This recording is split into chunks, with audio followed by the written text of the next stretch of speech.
right, hello, welcome to Adventures in Lollygagging. We are playing, we're not playing One Ring tonight, although we're in our normal One Ring schedule, but we are down to two of our One Ring players. So the three of us, Steven, Melissa, and myself, we are very lonely and old, and no one invites us to New Year's parties, so we're going to play a game instead. Steven, you look like you want to say something. I prefer to think that we're just dedicated, Dedicated. Like we're committed to the channel. Mm-hmm. That's it. It's not that we don't have friends. Yeah, especially that long guy. What a piece of shit, right? Like, let's just be honest. Off in Vegas or whatever it is. Like, man. The worst. Whatever. What a jerk. What an absolute jerk. So, but yeah, we're just going to, hey, Aaron, how's it going? We are just going to, and I feel like everyone here is just going to be people who just don't get invited to parties. So yeah, we're going to play a game we've played before. Melissa and I have. It's new to Steven, but we've played this a couple of times on the channel. And if you check our YouTube channel, we actually, I think two of our playthroughs up there, though I think we've played it 3 or 4 times at this point. It's a game called A Town Called Malice. It is a GM-less game. So there is no GM tonight. We are just going to be doing kind of a narrative sort of story pillar-ish game. If you're familiar with Fiasco, there's similarities in terms of like the concepts, but mechanically things are a little bit different when it comes to A Town Called Malice. And we're going to do all this sort of like right off the, kind of off the cuff. So nothing we're going to do here there's no prep, no planning, etc. We'll walk you through. And the points don't matter. The points most certainly don't matter. Well, actually, no, the points in this game do matter. Character points are kind of important. You can already see. Why are you trying to ruin my joke? Because it wasn't very good, Like you give me a good joke and I'll give you room to let it breathe, All right. So, hey, Eric, how's it going, man? All right. So, all right, Melissa, you did the most recent read through. So you want to walk us through and we can sort of figure out how this is going to work. Oh. Sure. So the basic kind of structure of the game is that we are going to tell a story together. The town called Malice, we can define as we want to, but the town is always somewhere that is small, low population, somewhere that is in some way isolated and is private. So generally you mind your business, I mind my business. What we are building towards at the end of our play, it's basically kind of in 3 acts. So there's act 1, act 2, and then resolution at the end. And so at the end, in the resolution, there is an event. So there's something that's coming up soon that we all as a town, for whatever reason, find to be very important. And we want to make sure the event happens.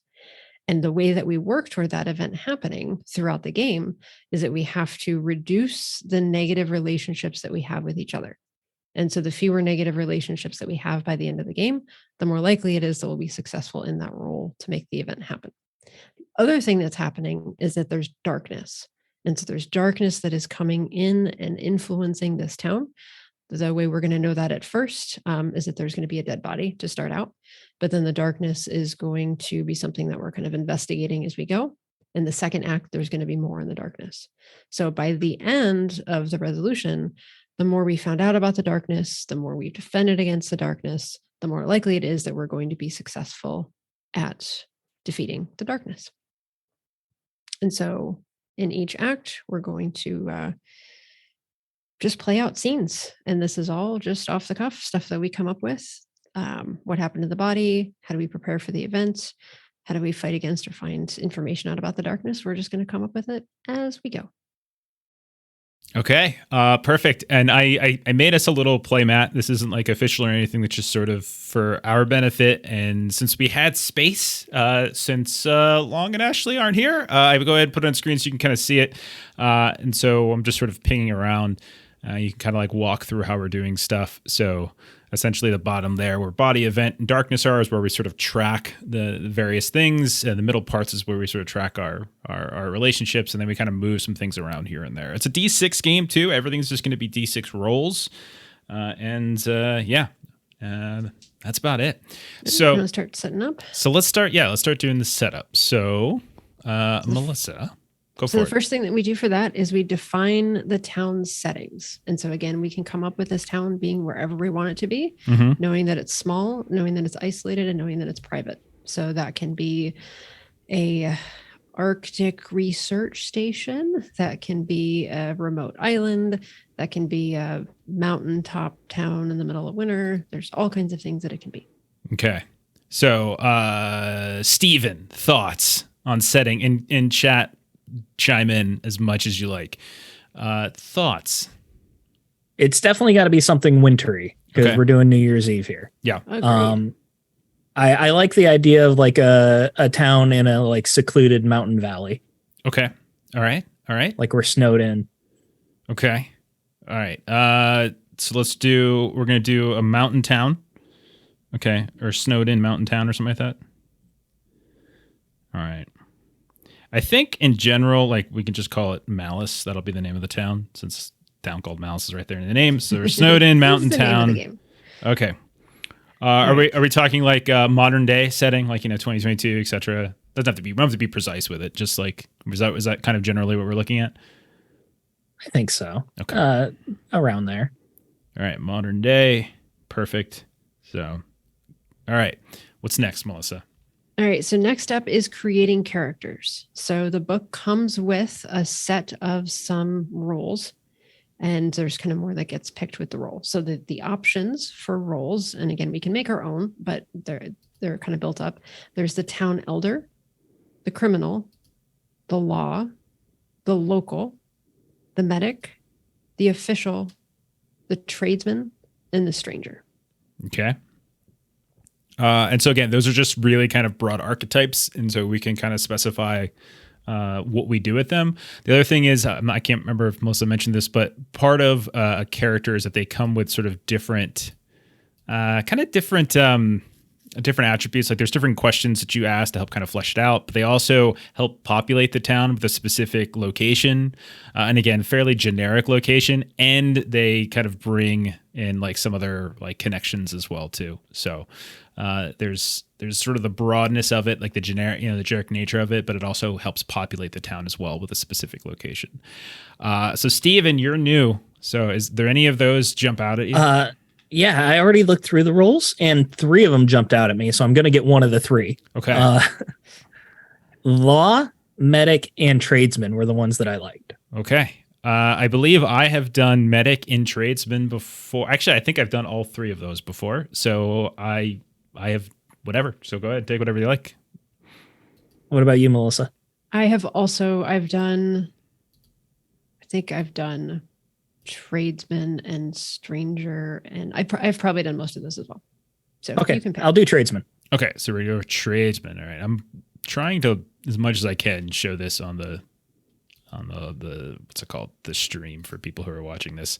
But you can kind of see what the pages sort of look like here for these different playmats. I won't zoom in too far, but like every single role has a specific goal, which is a fairly generic one. So like the goal for the tradesman is that they have bills to pay and maybe a family to feed. And because of this, the tradesman doesn't care about the big picture, just how they can keep a roof over their heads and the bank off their back, right? And so like that's going to kind of feed your motivation in various scenes that we have throughout the game. And then there's some questions that we'll I think we should probably hold off on those questions, Melissa, you think, until after we do like Event in Darkness, or do we do those questions now? Well, first we got to pick everybody, and then we can kind of each go through them. Okay. So what do you want to do? You go next. Obviously going to go last. So no, you go next. What do I want to be? Do I want to be such a non-committal group here? I'm always the one in charge, man. I'm always the one. That's I want you to pick next. Let's see. I'm trying to think of the ones. I think I've pretty much done all of them. I don't know if I've done every single one, but I've done almost all of them. Kind of going through. I think I want to play. Yeah, I'm going to go with the official. So I can be the mayor from Jaws who says, "You're not going to shut down the beaches. That's how we bring in our money. What's wrong with you? I don't care if they're killing people." Okay. As you know, amity means friendship. Okay. So I'm going to be the official. Melissa. I'm going to be criminal. Okay. Ooh. All right. So we have an official. We have the official. We have the tradesman. And that's me. So I'm official. Steven, you're tradesman. Okay. And then Melissa, you said you're criminal. I did. Oh, my pen is running out of ink already. Are you kidding me? All right. Vamp. I'll be right back. Okay. Okay. So Stephen and I can start kind of discussing the different parts. So Stephen, for the tradesman, what is your personal goal again? My goal is to earn for the week. I got bills to pay and maybe a family to feed. Okay. So one of the things as we play in through our acts, when you are the spotlight player, you can get a free character point by working towards your personal goal. You don't even have to roll dice. As long as you spend the time doing it, you automatically move towards that goal, and then you get a character point. My personal goal as criminal is to gain the advantage. So basically, the criminal is out for themselves by any means possible. And so looking at all the situations around to see how I can improve my station in the town. It can be helping out, looking like I'm being useful, but I'm actually doing it for myself. But that is something that is my personal goal. Okay. So then for me, my goal is to promote the town. I know the official knows that the town's health is frail, either due to local industry fading away, a lack of tourism, or perhaps simply its remote location. Because of this, the official wants to keep the town going by any means necessary. Sometimes this means promoting the event. Sometimes this means eliminating any threats. And sometimes this means turning a blind eye to other things. Okay. All right. So What's then next? there's role questions. So then we should kind of flesh out our characters a little bit by use of the role questions. So I'll go to chat for this. Gosh. I have an illicit source of income in the town. What does that illicit source of income come from? There's a delay. We never know how it's active. So you're going to have to contribute. I'm to this, looking at the Melissa. other questions. You can't. You can't just completely We got one abdicate. suggestion from Bert. Illegal feet pics. Oh God. What do I understand about the citizens of this town that others don't? I'm going to say that I have pieced together that most people in this town actually have some kind of suspicious background. So I'm going to say that that's what I know. Okay. All right. Why don't you answer one there, Steven? We'll do these like one at a time. So, if the chat has any suggestions for this, what have you been hiding that could jeopardize your job? But the question I'm going to answer now, what's the current big bill you're trying to pay off? I fell off a ladder a few months ago and really messed up my back, and I've got a lot of medical bills coming in because of it.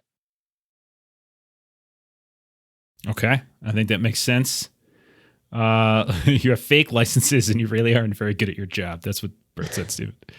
That's pretty standard. It's pretty on the nose. Okay. So for me, first question for the official is, what do I think is slowly killing the town?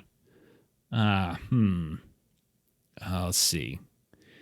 Anyone have a suggestion? The two of you, do you have an idea? What's slowly killing the town? Yeah. The fact that we're so secluded. Mm-hmm. Okay. So our I isolation. was thinking a little bit of, I'm blanking on the name of the show, but there's something that happens like close by that we're getting all of the like waste or runoff from. Pollution. So we'll say what's slowly killing the town is pollution. Okay. Some kind of. Yeah. Aaron Brockovich to come save us. Yeah. I was going to go like global warming, and like it's just too snowy. It's just like even snowier than normal. Okay. So I'm going to put pollution. Yeah. I'll just put pollution down. Okay. All right, and we'll do like a snake thing. So I'll do a second one, and we'll go back. How will the event turn things around? We haven't figured the event out, though. All right. I like the idea of a big New Year's Eve bash, like, almost a week-long thing to try and draw in tourism. Okay, so New Year's. I agree. I think we'd make it New Year's Eve themed. New Year's Eve bash. Okay. So we're trying to pull off some sort of like New Year's Eve party, like some big party to draw like tourism, to get like a second mode of income of some kind, right? We're trying to get people to pay and this could be attention. like the first year that we're trying to do it, so it has to be a success. Okay, first ever. So our first ever New Year's Eve bash. Okay. And we're using as a feature our sort of rural mountainous isolation to kind of try to bring like, investors or something like that to see the brilliance and beauty of the town. Okay. The criminal side of me thinks that maybe we are not gearing this to be family friendly. Like, we are gearing this to be like, no one's going to know where you are. You're off the grid. You can have like a New Year's Eve bash and do whatever it is that you want to do when you're here. We're catering to the 1%ers. Yeah, that's what I was thinking too. Like we're going for rich folk, like super rich folk. Yeah. I think that makes sense. Seedy types is what I was thinking. Like, The corporations that dump pollution all over our mountain. We're embracing it. We're embracing. Yeah. Okay. yes, too old. What happens on the mountain stays on the mountain. Yeah, exactly. That's long. That's a long. I'm thinking along. Every time the Vegas stuff comes up, that son of a bitch. Okay. All right. So how will the event turn things around? It's going to open up. Are we saying it's more going to be? Because if we're doing like we're trying to bring in like an alternative revenue stream.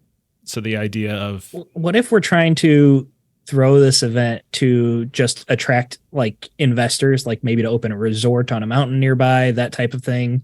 Like we're proving that our town is capable of handling tourism. Okay. So that tourism invests in the town. That makes sense. So we're trying to attract like resort investors with this New Year's Eve event. Okay. Got it. Cool. All right. Melissa? okay. So one of the things that us as characters, tabbing between two different things. We generate locations and we generate civilians as a result of kind of who we are.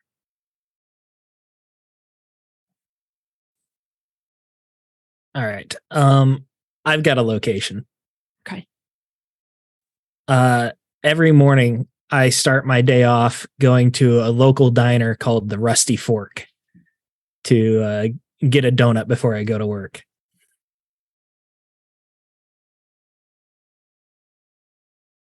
Good deal. And who is a civilian that is connected to said diner? The owner, waitress, does everything she can at the diner. Her name's gonna be Laura. So wait, did we just shift the locations? We're not going to finish up those questions. Oh, sorry. I thought we hit.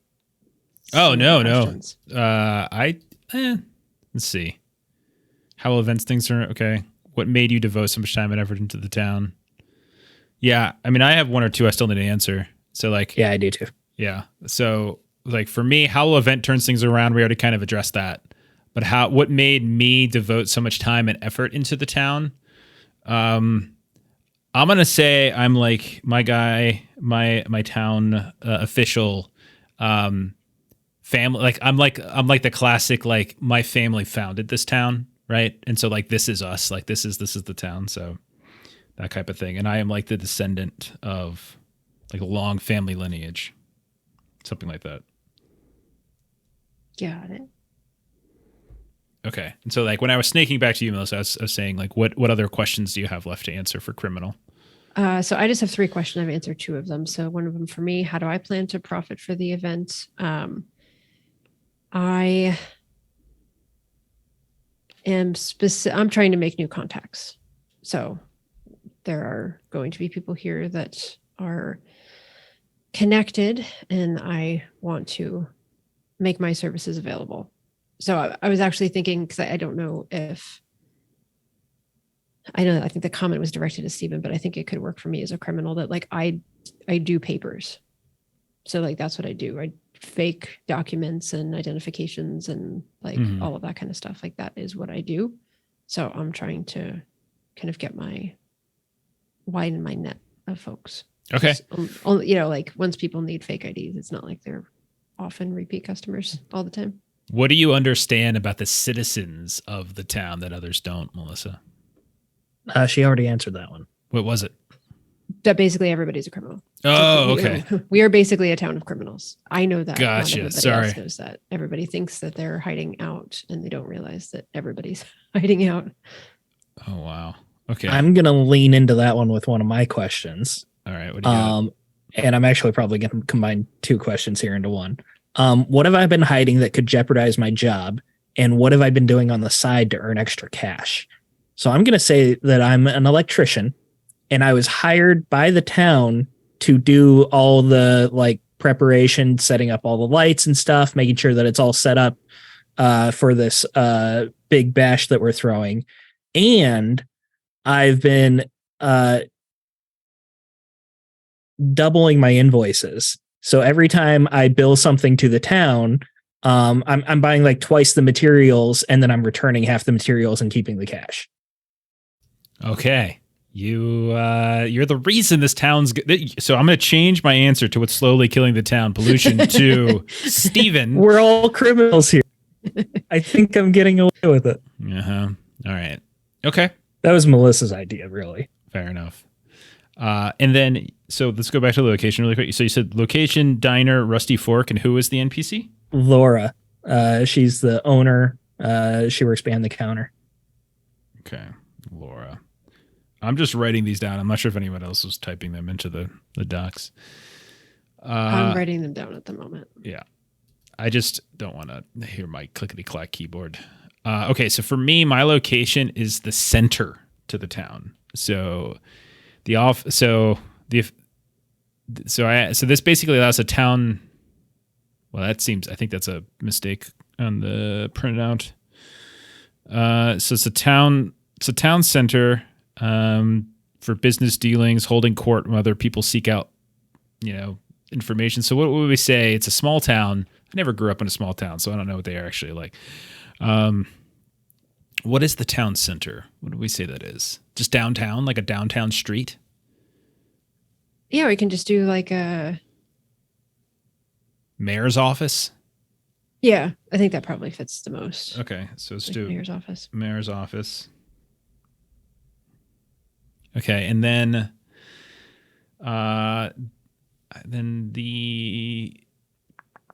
who I don't really see. I think the officials handout actually has got some errors on it because it's got a bunch of stuff referencing the elder. I don't think that's correct. So then I need an NPC. Yeah. For this place. So we've got a Laura already, right? So let's see. We're gonna do let's do Franklin. Big Franklin. He is basically like office manager. He essentially does everything, like all any kind of anything that has to do with like paperwork, anything like making sure I'm in the right place at the right time. He probably even does the accountant. He's like, it's a small town, so he probably is like a one-stop shop for everything like office related. So, okay. He does everything. All right. So that's Franklin. He's basically the mayor's assistant, lieutenant mayor, whatever, something like that. So he does all the work, and I do all of like the public relations stuff, and he does a lot of the books and things like that. All right. You all go. All right. So for criminal, the location that comes with the criminal is the tavern.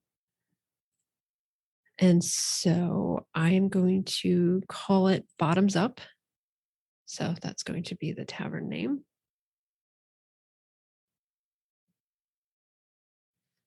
And so then there's going to be a civilian that is connected to Bottoms Up as a tavern. So we've kind of, with the diner, we've kind of already done the kind of owner that works there, kind of puts everything into it. So I think for my civilian, I think I'm going to go with, I'm kind of going to throw in the local as an NPC basically. So like the old person that is always at the tavern, they basically just live at the tavern. That's where they eat their meals every day. That's where you're going to find them every evening, is hanging out at Bottoms Up. So their name. Yeah, quit stalling. You're just saying all that because you can't come up with a name. Yes, that is exactly what I'm calling. I know. I'm going to say. Just grab someone from chat. Bert. Aaron. Going for an older. Name him too old to Twitch. Going with a female. Okay. Beatrice. Sure. Aaron still works. Yeah, you just have to spell it differently, I guess. Okay. All right. Beatrice. So Beatrice works. Sorry about that. Beatrice. Wow. The random gong from Melissa. Okay. Yeah, sorry about that. All right. So we've got locations. We've got NPCs. So then the next thing that we do is we build the drama. Mm-hmm. And so that's kind of a unique feature with this game, is that we define the relationships between our own characters. And this kind of goes in the order that we're sitting. If we were around a table, it would go kind of around the table. Mm-hmm. And the language here that the book uses is height and cult. And so height is a positive relationship, which I think we have a green thumbs up that Jeff made for the, that's what we're denoting for that. Mm-hmm. And then cults is the red thumbs down. It's a negative relationship, but it doesn't have to be adversarial. It can just be that maybe you like experienced a shared trauma. And so that's, your relationship is not a happy one necessarily. And so the book kind of gives examples of what height and cult could be within each of kind of the archetypes. So for example, with the criminal, a negative relationship could be that the criminal's actions cause someone you love to get hurt, or you failed to keep them out of trouble at some point. Positive, it'd just be, you knew each other from back in the day, all of those kinds of things. Okay. So I think it would make sense. We can go in whatever order we want. But there's a limit. There's at the start, there's 3 red cults, and then there's 3 green heights, and then we basically do a round. Each of us defines one of the relationships to somebody else, and then like you take the token, you drag it down, and then we kind of go around. So there's gonna always at the start, there's always going to be 3 and 3. So that's kind of how this works. So does anyone want to start? Yeah, I got one. Okay, man, go for it. Jeff, Mr. Rich Mayor man over here. Mm-hmm, mm-hmm. When my ex-wife left me, she ended up remarrying you. She traded in. So that is a cult. You want me to just drag this under you? Put it basically the way I'm thinking is like you put it to the right of your name like that, which means and it kind of wraps around to me. And gotcha. Then, yeah, that makes sense. Okay. So that means that somehow, possibly over the course of the game, the two of you might be have to reconcile. Figure out how to bury the hatchet about that. We don't have to be both don't like her. Yeah, maybe I'm like, dude, you're right. You're totally right. Okay, so what's the name of your ex-wife and my current wife? Beatrice. Okay, I love it. It's right there. It's right there. Beatrice, who lives at the bar. Wait, does she live there or does she own it? Well, I mean, just practically, that's where she eats all of her meals, and that's where maybe she spends all of her evenings. Yeah, bury the hatchet in the other person's back. So okay, well maybe that's what it is. Maybe she's sort of alcoholic. Okay, so wife is Beatrice. Okay. I could only afford to take her to the Rusty Fork. I could never afford the bottoms up. Okay. All right. And according to my numbers from Franklin, he says I can afford it. So I don't know where he comes up with it. I don't ask. Okay. So then I'll go next. I would say, let's see. I think it makes the most sense for me to just go ahead and reciprocate that. And so I'll say my first one will also be in the direction of Steven. How rude. I am so offended. But right out the gate, you come at me. But for me, it's not just, so I'm going to define it slightly differently. It's not just the fact that you're, for me, I don't care that you're her ex-husband because, you lost. But my dislike towards you comes from the fact that I don't think you're particularly good at your job. And according to my guy Franklin, some of the numbers aren't really adding up here in terms of what you're charging relative to like common material costs. So I'm going to say like, I think you are not good at your job / I think you might be a little shady and it's costing the town money in one way or the other. You want to take this outside? Yeah, let's go. Bye. We can't because it's very cold out there and it's very polluted, as we said. So there's all sorts of. Yeah. All right, Melissa, your turn. You get to define one. Okay. So I am going to.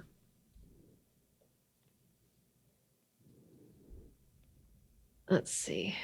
How did everybody define some of the things that are going on? I'm going to say, and I'm in the wrong thing here. I'm going to say that I'm going to grab the last of the negative. And I'm going to say that I've got a negative toward Steven's character because this whole like double charging thing, like you don't ever want Franklin paying attention to that because like you're not the first person to do that, but you made it so damn obvious that when other people in the town who've been doing that for a little bit are going to now have problems because you did it super obviously. I'm going to reciprocate that with a height towards you, Melissa. And my thought here is that since you do like fake IDs and all sorts of fake paperwork, I came to you for advice on how to kind of fudge the books a little bit.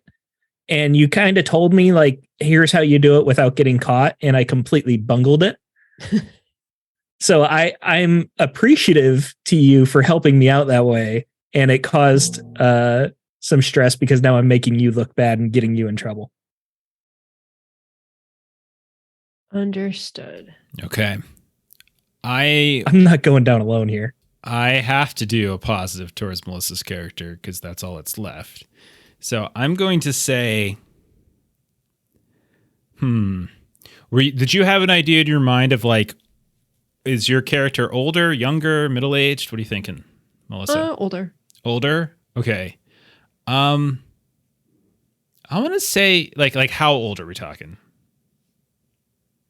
95 at least. Late 50s, early 60s. Okay, I'm going to say you're my aunt. And because I'm going to say my guy is a little younger. In fact, I'm going to say he's probably in his mid 30s. And he's younger and richer. Younger. I mean, rich relative to the town. But I'm going to say the parents aren't around anymore. And you're like the last family he has in town. Something like that. So like you're his last family. And I think that would kind of make sense that maybe like I was the aunt that did not go along with this whole like, let's build this town. So I was off somewhere like bigger city establishing like my criminal contacts and all of those types of things. And unfortunately, like now that they are deceased, now I can come back and kind of be in the town and, kind of have some involvement here. It's like I grew up here, but I had to go away for a long time. Mm-hmm. Okay. So then you get the last one towards me. So what's your positive relationship towards me? I'm gonna say, You did say that I'm quite a bit older than you. You're 20. I mean, I'm in my mid 30s. Let's say you're in your mid 50s or something like that. You said so. You're 20 years older. I'm gonna say that I think that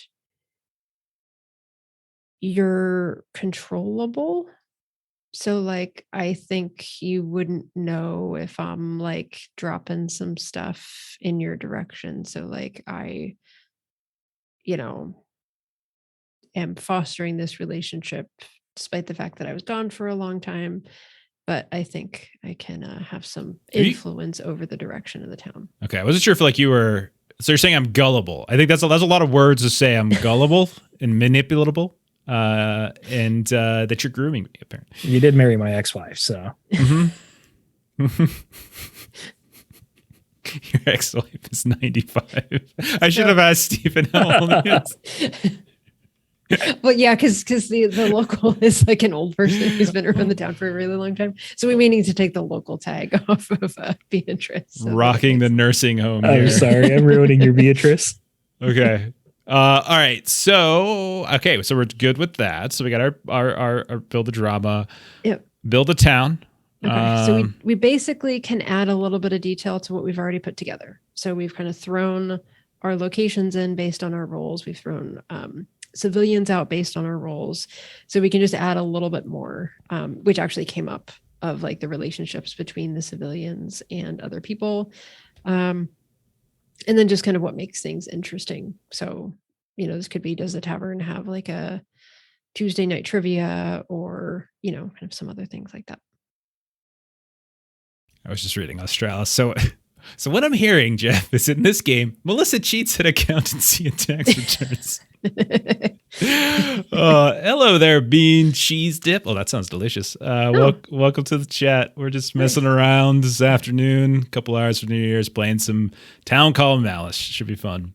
So I think we've fleshed out Beatrice quite a bit, but we do have Laura, who owns and works at the Rusty Fork, and then we've got Big Franklin, who works at the mayor's office. So we don't necessarily know much about them. So, I mean, I think with Franklin, I'm thinking breathing down my neck. I think like Franklin is your. I like to think that like Franklin might be some kind of like book guy. Like he's sort of like a more of a nerdy type, but it's not necessarily. It's maybe he's he's all about the numbers. So he's sort of probably the smartest guy in town. Like there's probably no one in town smarter than Franklin, but unfortunately there's not a whole lot of opportunities for a guy like him in this kind of town. And so this is basically all he has too. So and that's why he does like his job with such zeal and why he is hot on the trail of Steven. That's what I'm thinking.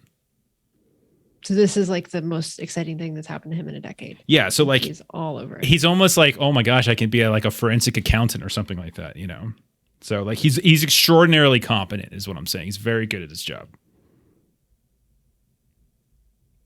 Good. And then Laura. Laura is like a morning bartender in that the whole town, they come to the diner for breakfast in the morning. She gets all the gossip. She hears everyone's problems as they're bitching on their way to work. I'm sure that I've done some work for her, and I would do it at discounted rates because she's got the best donuts in town. But she's the one who kind of knows all the gossip, and she's everyone just confides in her.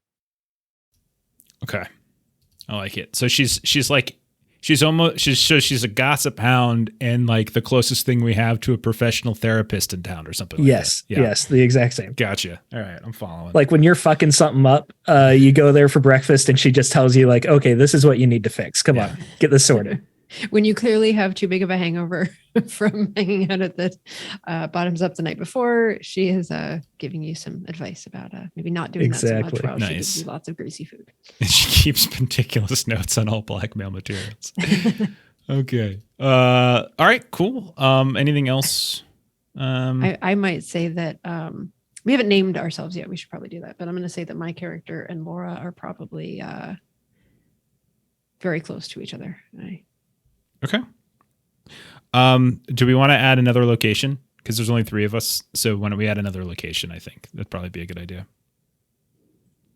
So we've got the mayor's we got the mayor's office and 2 food places. So let's add it. And don't worry about like fitting a category. Let's just add another noteworthy location. Like, so what do we want to do? Like, so since we said this is some sort of big bash with a potential resort thing, do we want to make it we can't really call it the resort, but we can call it something, right? Like what do we want that to be? What about like a bed and breakfast, which is where all the people are going to be coming to stay as we try to impress them? Maybe we took like an old house, like a really old house that had been like abandoned for a really long time, and we tried to like renovate it and turn it into something. Like a hotel, like the closest thing we have to a hotel, maybe. Exactly. Like we haven't done it before. It's not like we've got somebody who's run a hotel or run a B&B before, but we took this really old, maybe rumored to be haunted kind of an old place and renovated it. Like an overlook motel thing or an overlook hotel. Is that what we're doing? I like that.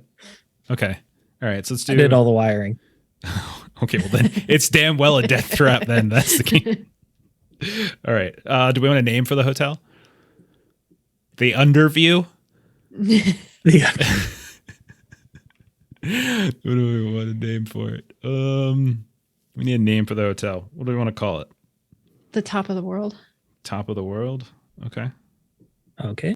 Top of the World. So we've got Top of the World, the Bottoms Up. The Rusty Fork, which is just great for advertising. Okay. So we got a hotel called the Top of the World.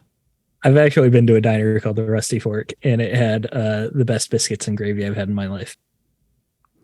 I'm gonna I sort of feel like maybe the hotel might have been, since the hotel is like one of the oldest buildings in town. No one really stays in it anymore. I'm gonna say maybe like, because this is a town that my family founded, right?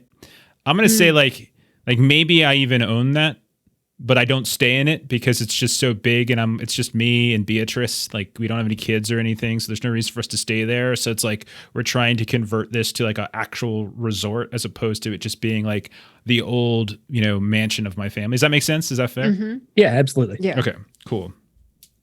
There's a suggestion in chat that there's a bowling alley. So okay, maybe Bottoms Up has like the 2-lane. Yeah. Bowling Alley Tavern, small place like this. That's awesome. It's got to be efficient. Yeah. Okay. All right. So my family's old home. Okay. All right. So then we did. A guy named Gantu hangs out there. It's called the Lucky Strikes. I'm not sure if you've caught up with where we're currently at in that Shadowrun game, but I've moved on from bowling alleys, and I'm now into dance clubs. That's what we're doing. You've left your passion behind for money. I am reaching out to the young population of the world, and I am making. Yeah, we're in LA. Or I think we're in LA. Is it LA? I know we're in California somewhere, but I can't remember exactly where. Bert will tell us. All right. Let's see. So we've done. 4 pillars come next. Okay. So we did event. Yeah, we know the event. LA. There we go. Skating rink. Yeah. Maybe there's one. Maybe there's like a. We're just sort of ice skating rink that we're doing in like the town square, like we're setting it up for tourism. So maybe like instead of making it the mayor's office, we can just make it like, a town square as opposed to it. And I have and the mayor's office is there. Is there. And so like we have the rink on the outside. Okay, cool. We just put together a skating rink. There's water. It's frozen. It's a rink. I rigged all the generators. It's fine. Okay. All right. So then the next thing that we need to come up with is we need to define the darkness. So that's not something that we've kind of defined the darkness yet. So let's just rehash the event really quick in case there's people who just came in recently. So we are a small town called Malice in the mountains. Probably on the, I don't know, what do you want to say? Like the Canada-US border? Because you're messing around with papers and things like that. So we're on one side of it. Yeah, that sounds good. And so we're way up in the mountains somewhere. It's a small remote town. But we have been like, our town's been kind of bleeding because there's been industry nearby that's been waste, pollution runoff and stuff that has kind of been screwing up some of our water or whatever. And so people have been leaving. And we are currently trying to convert our town into more of a resort town now. So as opposed to like it being like old school industry, we're now trying to make it a resort town in the mountains for the super rich or whatever. And so we're trying to convert my family's old home to like this hotel, and we're trying to throw this big New Year's bash to show that we can do this. Like, so that's our event. Okay. So then darkness. What do we want to do? Darkness could be, by the way, anything super. It could be mundane. It could be supernatural. Like we've done all sorts of things when we've played this in the past. So what are we thinking? I guess Beatrice is already a civilian, so she can't be the darkness, but I want to make the darkness hipsters and Karens. That's what it's like. Okay. What do we want to do? I like supernatural. Great. So something along those lines would be fun. Yeah. So we could do something, we could do something like, something that perhaps like what is it that it could be something that's connected somewhat to like our pushing and making a resort, or it could be just completely disconnected. They don't have to be related. Like they could be something else entirely. Maybe there's some kind of supernatural kind of force that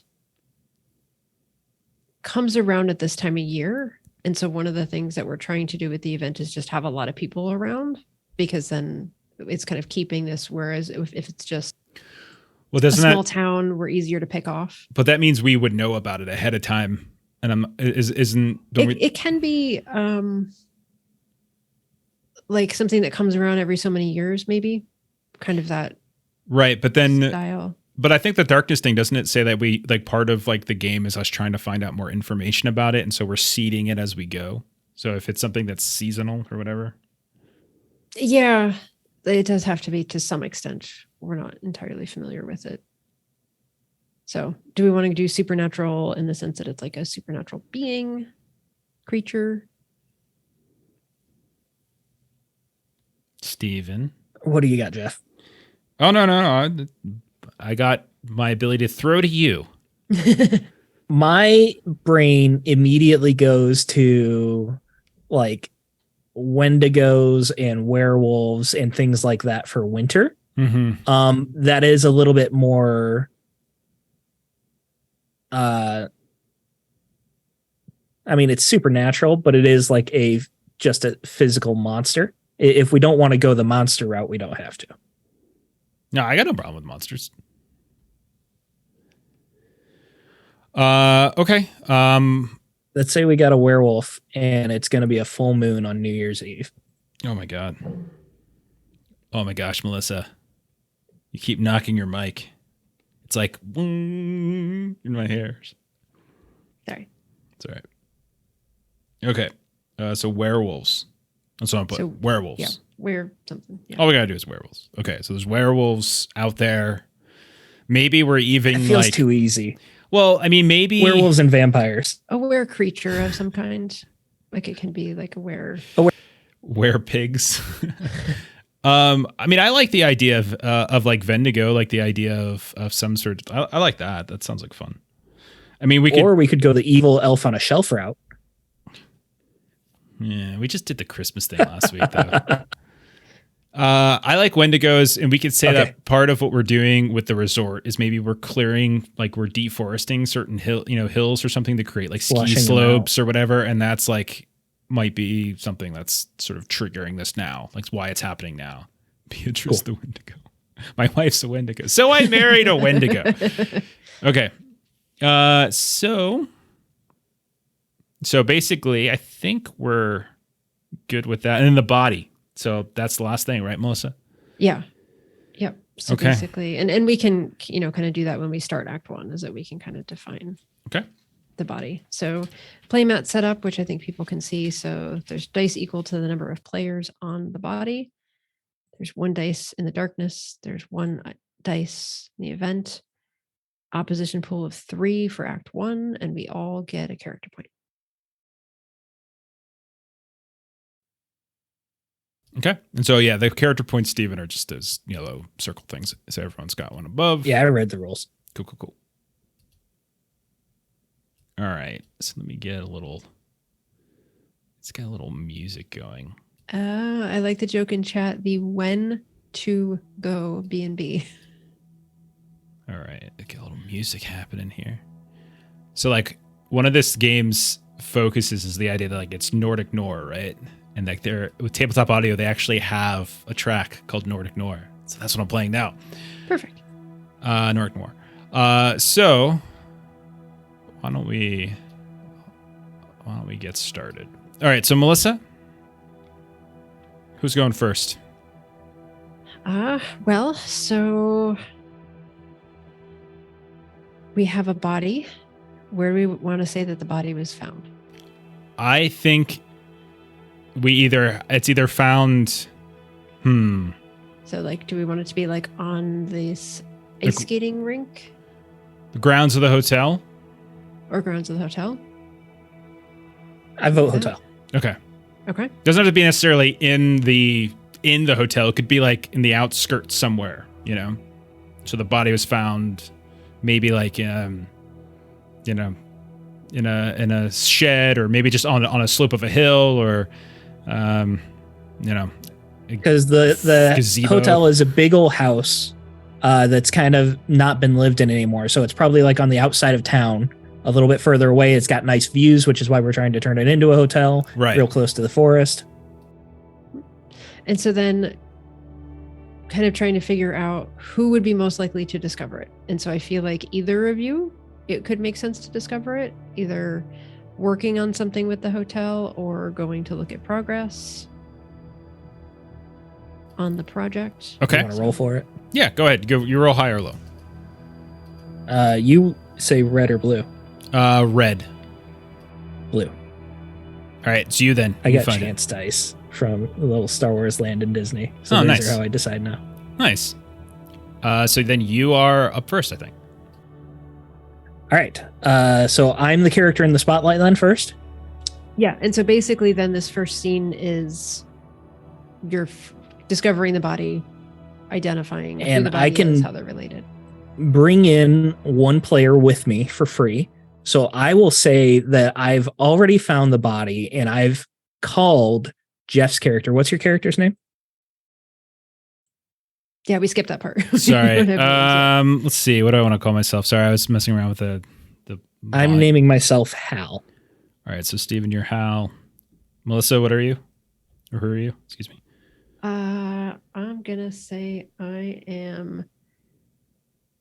I'm going to be Dave. You would be a Dave. I'm gonna be Nora. Have you guys seen the oh shit, I can't remember the name of it anymore. Never mind. Well, that's My fun. mind just completely blanked as I went. It'll come back. I realized I did Oh, that. Nobody's Fool, the Paul Newman movie. Yeah. I It's love got that Paul movie. Newman and Bruce Willis. Mhm. I'm feeling that kind of vibe between Dave and Hal, where like I'm the tradesman and I'm trying to make money, and Dave's the one who controls all the money, and we hate each other, but we have to rely on each other. I can see that. All right, sorry. I'm just adjusting the sound was all crazy on me.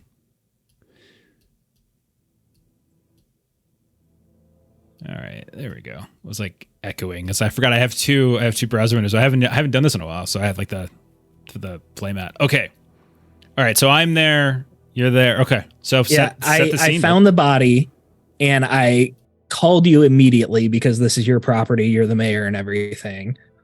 And I'm just like hanging out by the house, and you can see just off, 20, 30 yards away on the hill, you see a blood stain in snow, and then just like a blue winter coat sticking out of the snow. And I called you, and I'm drinking some coffee, just waiting for you, wide-eyed right now for you to show up. So I do show up, and you can see it's because it's snowy, and so when I arrive, I'm gonna say that I've got like a pretty thick, heavy, kind of layered, like ski coat, like one of those thick ones. I got my, a nice little cap. I don't think Dave is much of he doesn't seem like we all live out here, so I don't think he's like the most. I think he's still like kind of an outdoorsy guy, but probably not the most outdoorsy of those here. But when he comes up and he sees that, his eyes will kind of go wide. He'll look at you. What did you do? What did you do, Hal? What the fuck? What did I do? The fucking body on a hill. I didn't do nothing. I called you. This is your land. You murder someone out here? I didn't murder anyone out here. You're the one who found her.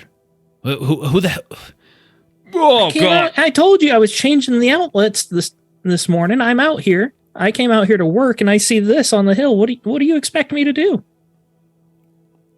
Do we have cops? Like, do we have a cop in the town, you think? You're the mayor. How much of a budget do we have for cops? Well, because you keep taking all our freaking money. Not enough. That's something that you all could, if you wanted to, spend one of your character points to add a new civilian. I'll do it. So I'll spend my points that Steven does now too. I'll spend my point and we'll add. We've got a cop, local cop. I would say we're not within like sheriffs. Like no one cares about that. But what do we want to call? What do we want to call him? Let's see. Bruce. Okay, Bruce is good. Yeah, let's do Bruce. So he's the cop. Like, Bruce should be here any minute. Oh, there he is. Oh God. I didn't realize it would stink so bad. What's going on up here? I'll ask him. He's the one who found her. I drove up in my truck. I was coming in the back door the way I always do. And I saw the code on the hill, and I called Dave. Dave called you. So nobody's touched the body. I know better than to touch the body. Next thing I know, Dave will be telling you to put me in handcuffs. I mean, you at least make sure it's a dead body. Look at all that blood. I ain't no doctor. The leg is right over there, and the body's right here. So. Oh shit, the leg is over there. I didn't even see that. I didn't see it either. All right. This is just couldn't be worse timing. Do we all right. Did anyone else see this? Hal, did anyone else see this? I mean, I'm the only one here right now. I don't know. Whoever Bruce, whatever ate the guy saw it, I'm sure. We can keep this quiet, right? We can just, lumber accident or something and just kind of keep it quiet until the investors leave, right?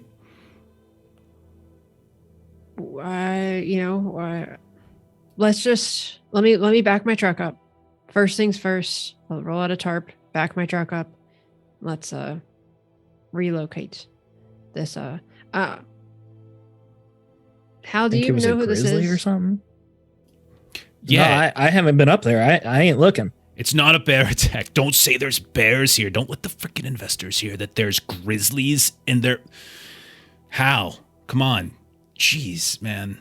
I'm just saying, like, the leg is over there. What, who would do that?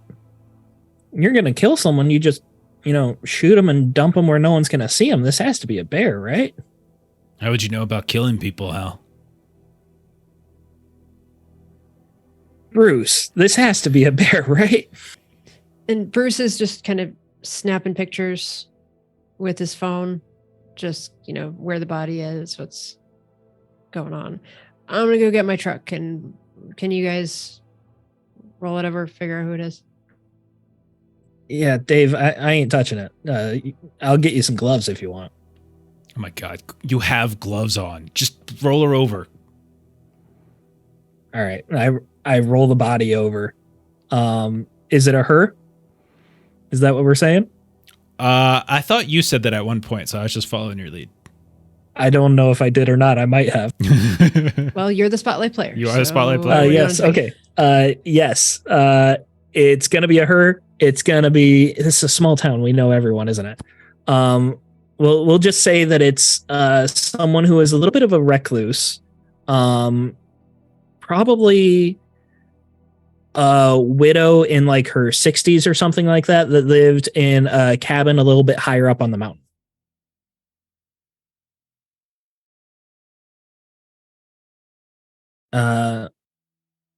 We can call her the Widow Miller. Let's get more generic than that. Names are so bad. Ooh, we've run out of all of our creativity for 2022. We're like completely on empty. We're on fumes. Okay. So is there a particular question that we are aiming towards with this scene? Yes. That we'll figure out with our dice roll. Let's say the big question will be whether or not we can keep it a secret or not be like picked up by mainstream media. Like if we can just say like this was a freak accident or something like that. Or you know, she went crazy, wandered into the woods, and then like animals ate her, something like that. We can try to like write it off and it won't cause problems for our event. Do we want to say like the investors are literally in the hotel now, and can we get the body out before they see it? Yeah, we could do that. Yeah, I'm good with that. So this would be a body test then, or would it be event? So we're doing a body. So it's a body roll because the focus is on the body. Right. So basically there would be a dice for Hal, a dice for Dave, a dice because Dave spent a character point to bring Bruce in. And so that's 3 dice for the roll for the body. And then there's going to be 3 dice in the opposition pool because we are in Act 1. Bruce, do you mind rolling the opposition for me? Yes? No? Bruce is Melissa. I'm Dave. Yeah, that's why I was asking Melissa. Yeah, so I figured. Oh, sorry. I'm looking at my screen. This is Nora, so Bruce went right over. No, you're fine. All right, so 4s and higher are successes. Okay. What was the body roll? I got a 6, and a 4. 3 successes. Opposition roll was a 2, a 4, and a 6. 2 successes. So that's a success. Yes. All right. So Hal and Bruce like takes all his pictures and does all the forensics, like basic forensics that a local cop can do. And then Hal would go to his truck and grab a few tarps and bungee straps, things like that. And he would be able to, like, with the help of the other 2, roll up the body in the tarp, trying to be as delicate as possible. But the Widow Miller was probably frozen to the ground by this point. Wrap her up, like mess up all the snow so that the blood's not bright red anymore, like throwing fresh snow on top of it, that kind of stuff. Mm-hmm. And we'll be able to get her away and off to the morgue before the investors know about it. So from a mechanical perspective, because this was a body roll and we were successful, it means that we are going to remove 1 die from the body. And then we are either going to remove a die from the darkness or add a die to the event. It feels like the way that was played out, that we're adding a dice to the event. I agree, yes.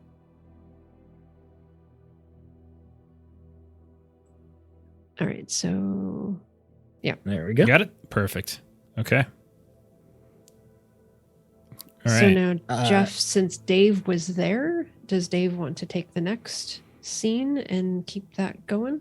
Okay, so yeah, if we want to do that, I can say Dave might go. When we introduce the hotel as a location, do we introduce like an NPC with it, like we did with all the other locations? It doesn't specifically say to. Okay. All right. So we know we have investors, right? So I'm just trying to think mechanically. So like, I think what would make sense is that Dave would probably go into the hotel, try to schmooze with the investors a bit, and see if he can get them away. And so maybe what I'll say is like, maybe my aunt Nora. It's your family's home too, so maybe you even have you've got either a room there or whatever. So maybe I'll say you're the one there. And so I'm trying to get you to help me schmooze these investors a bit and to get them away from the hotel and maybe to somewhere else in town, like convince them that this is a better place to go. So that it gives Hal and Bruce a chance to get the body out of here without an issue. Or at least I don't want anyone looking at the giant bloodstains in the ice. Sure. So then what I will spend my character point, and I'm thinking about what we could add in. Like we could add in that there's like a ski lift, maybe. Snowmobile, maybe. Like we go. Oh, maybe like a snowmobile. Yeah. Snowshoes. Like a snowmobile, so like we can show them the hills and like where the ski slopes are going to be, something like that. Yeah, so we add an item and I don't think when we played this before, we've done a lot of items. No, we haven't. Yeah, we were just talking about that as an item. Yeah, we're talking about how like Melissa has a tendency. You'll see if she goes. She min-maxes like crazy in this game, and she never does it. I immediately spent my character point, which I never do in this game. I usually do immediately try to get another character point for the extra dice, but I didn't this time. That was my goal. That's why I'm hoarding it. Okay. God, munchkins. This is like the only game that I have like usually a strategy to like get more dice from the beginning. All right, so Steven, do we want to say you're just going to play the investors? Like Yeah, I can do that. Yeah. Not spending a character point though. I'm just like the NPC there. Yeah, I can just I think I can just define it like as because we already defined the fact that there are investors here as a concept, right? Yeah. Melissa?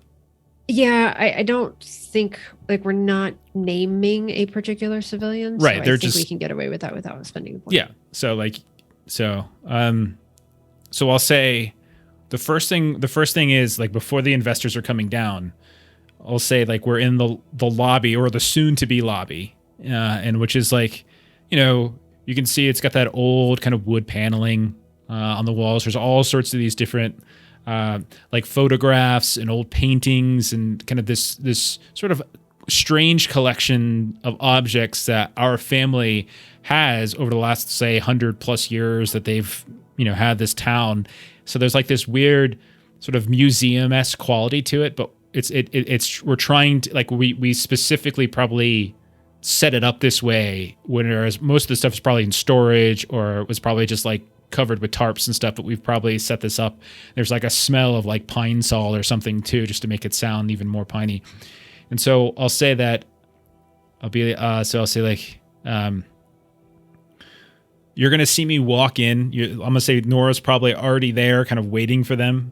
And I'm going to come in and my face, you're going to be able to see something's wrong on my face. Like my face is like flush of, there's like, it's all pale or whatever.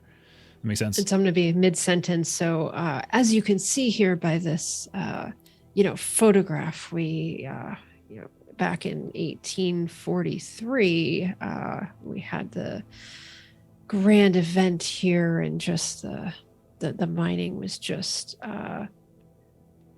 And she kind of looks over at you. Money was made. Money was definitely made.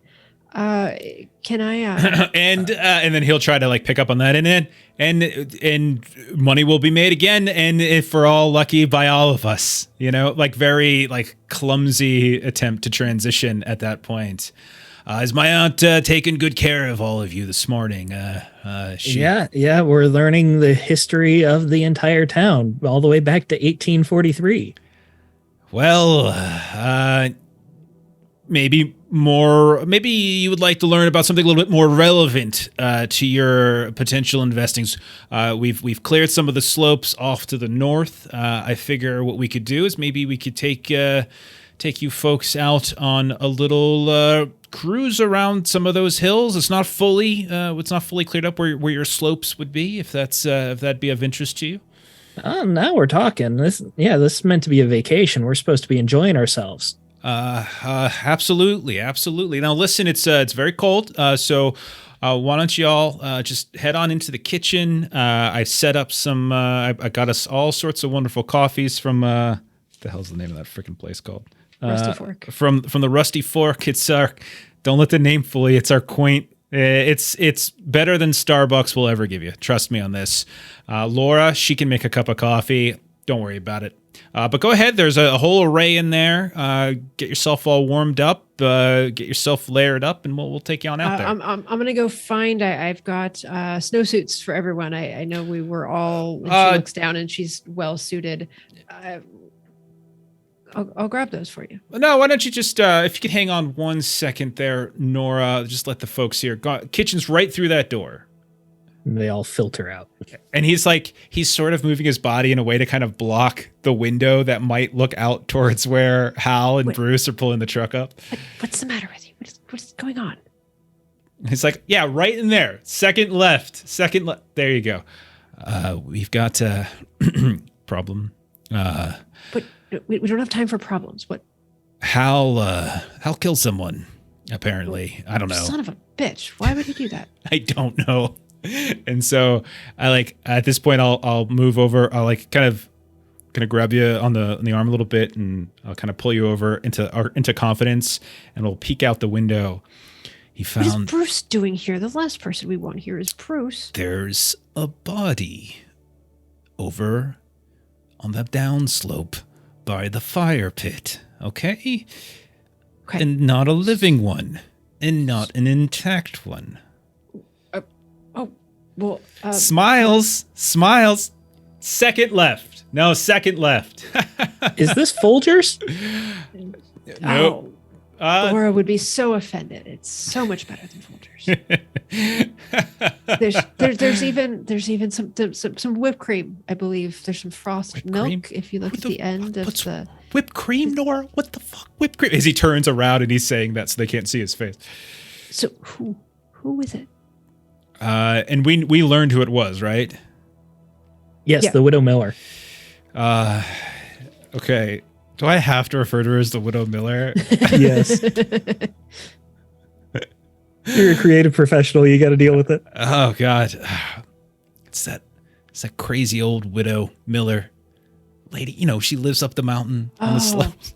Bless her heart. What? Her heart is half out of her chest right now, and but okay. So they can't hear anything at this point. So you've got Bruce getting rid. He's gonna cover it up.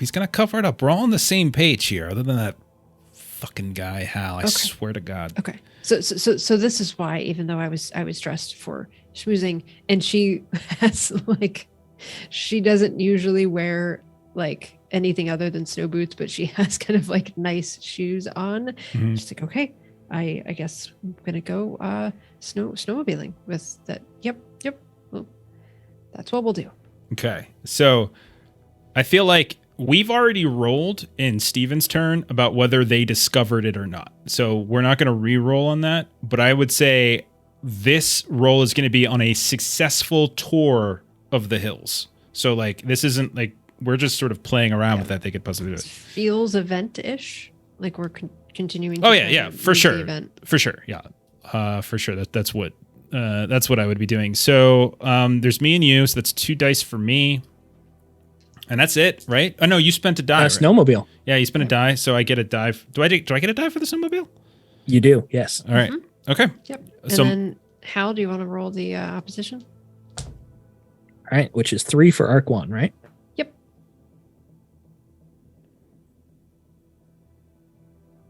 2 successes. 3 5s. 5 5 5. Ooh, look at you. Yeah. All right. So because this was an event roll, a success means adding 1 die to the event for each success rolled. Even if I rolled, I throw 3 successes. Okay. Yeah, for each success rolled. Okay. 1, and that's only if I succeed at the roll, right? Correct. Okay. All right. So okay. So montage then of us drinking Folgers coffee, which they realize is actually much better than they think.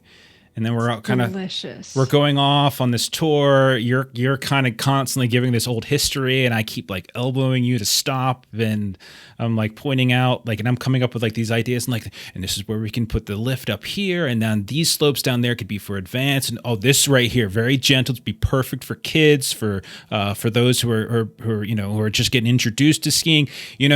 Colorado is having a lot of trouble these days, kind of getting good level of powder for their mountains, but not here. Where, as you can see, we've got more than our fair share. So at one point, Aunt Nora kind of just elbows you a little bit, and because if it's okay with everybody, I'm gonna say we were up here fairly early in the morning, and so it's sun. The sun was up, but it was kind of still coming up, and at some point, she's just gonna kind of stop you and just say, "And can we just take a moment and just look at this view? My nephew has some wonderful ideas about everything he wants to build, but why are people here? That view. How beautiful is that?" It's a great view. The only problem is it's quite a flight and then quite a drive from the airport. You have any ideas on how to fix infrastructure to get out here? It's interesting that you said that. We are in some talks with some of the other townships and such in the area about maybe we're throwing out all sorts of wonderful ideas. At the very least, increasing interstate access to the town.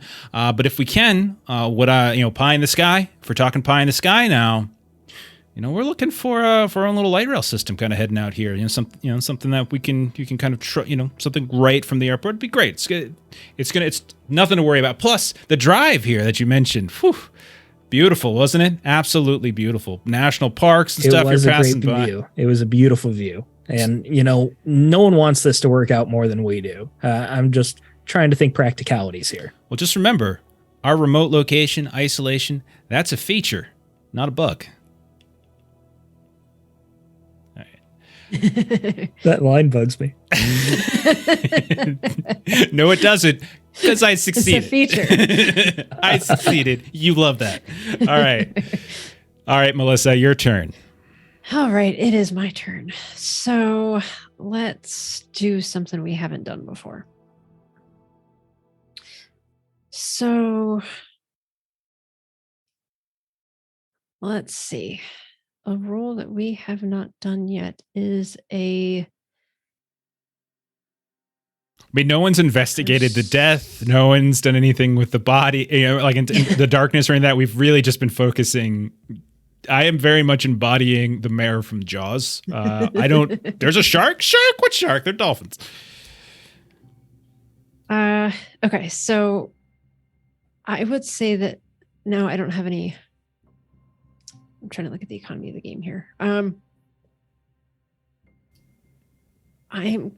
going to, this is going to be, I think, a roll at a disadvantage because I don't have any points to spend to get anything out. I'm going to go back to our doctor, who we would have okay, question for the group. Who would we say in our small town would be doing something with the body? Would we say that would be a doctor that we would be doing, or is it just going to be Bruce because we want to keep everything quiet? If we're looking for a new, we gotta have a town doctor. Like there has to be somebody here, otherwise that's crazy.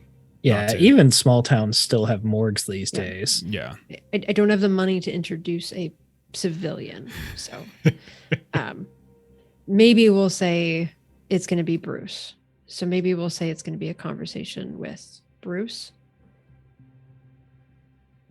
Okay. Who's going to be Bruce? The body, and then who would be with me? Well, this is going to be sometime later, obviously, because I would say probably not me, because one of us would probably always want to stay with the investors. I probably wouldn't want the investors going off, so I don't think I would be there. If that makes sense. Right. And we're trying to keep be coming to quiet. pick up my tarp. Can I get that back? Those things are expensive. It's 2 millimeter thickness, it doesn't get thinner than that. Okay, so I'll be Bruce. You and your damn tarps. You just. And Nora's just going to kind of look at you and just going to be like, so you got the one tarp that you're going to clean off and keep reusing. How many of those tarps did you charge my nephew for, huh? I don't know what you're talking about, Nora. That was a hypothetical conversation we had. It was just, I was drinking too much and I was just thinking, like, how would it work? I was just asking. Yeah, I'm starting to hear stuff from old Franklin that maybe that wasn't such a hypothetical conversation there. But yeah. Well, I've heard a lot of hypotheticals about what you do, so I don't know if we want to start pointing fingers just yet. Oh, I don't know that anyone here thinks that I am bordering on angelic or anything. But Nora opens a door and we go in. Hey there, Bruce.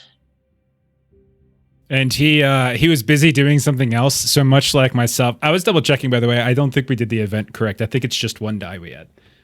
Anyway, but he picks up as he's kind of going through her things. He's probably like bagging the widow Miller's items that were on her person.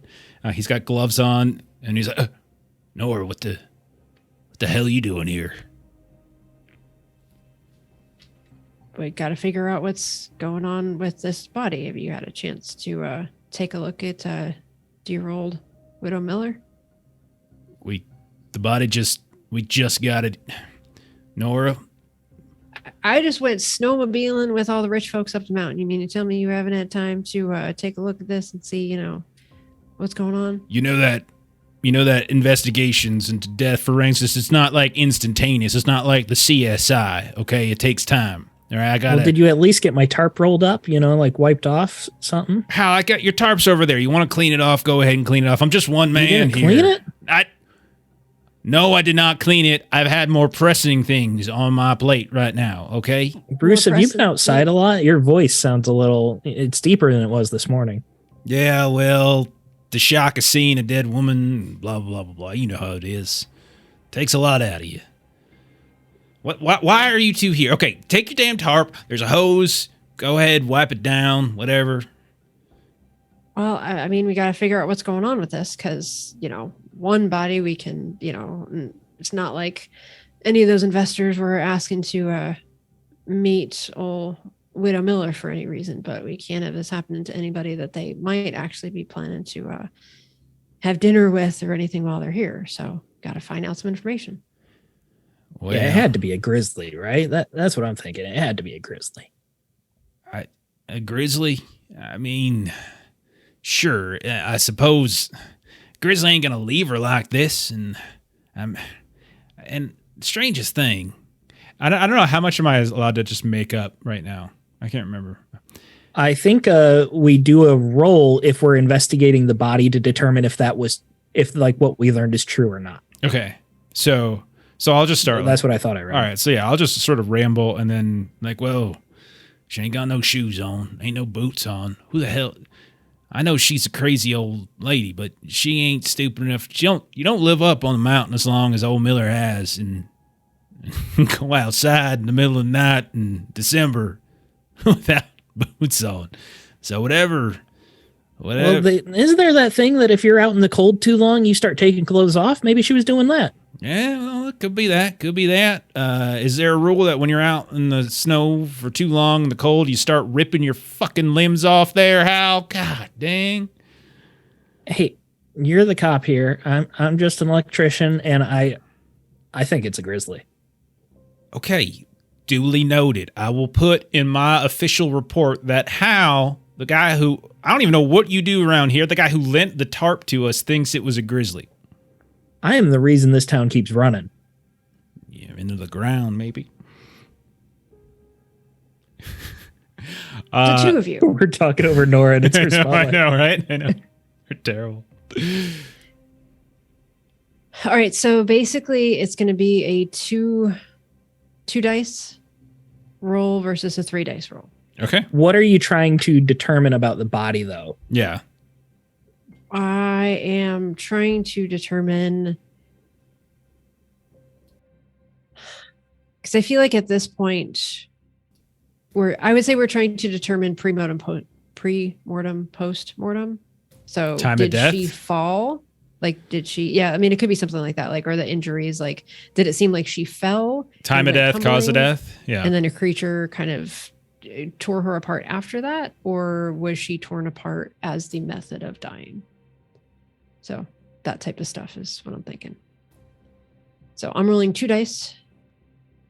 One for Nora, one for Dave. And then we're rolling 3. Yeah. Who's doing the opposite? Bruce, the NPC, I would say. Okay. Oh my God, this is the weirdest. I rolled 1 success. I rolled 3 4s. Oh no. I just rolled 3 5s, and now I just rolled 3 4s. It's so weird. Hold on, I'm having audio issues. 1 second. Sorry. Okay. Are you gonna clean? I don't know why you keep saying I'm running this town into the ground. You see those lights on outside? That's because of me. Yeah, I see those lights on. I sure do. I see those lights on, but you know what? You head on down that way, them lights aren't on. You're forgetting about the other. You know, there's more than one I'm street. getting to those tomorrow. Getting to those. Getting to those. Okay. Sorry, I'm back. What was the result? Sorry. 3 4s. So I had 3 successes, unfortunately. Oh goodness. Yeah. Okay. So I'm rolling triplets today. we still remove 1 die from the body. Yes, and we add it to darkness instead of event, right? So we either add 1 die to the darkness or remove 1 die from the event. I feel like we add it to the darkness would make sense in this situation because. So was this a darkness or was this a body? Body. Okay. Body. So yeah. So if you fail, you either subtract 1 die from the event or you add 1 die to the darkness. Now listen, we're gonna have to remove 2 of these die from the event anyway because we don't put all. I looked it up in the book. It's just 1 die. Yeah, it's not in the table. It's somewhere else that it says for each. In the table and in It's the. not. I'm not looking in the table either. Scenes about the event. If the scene's focus is the event story pillar and the player succeeds, add a die to the event story pillar card. So that's not in the.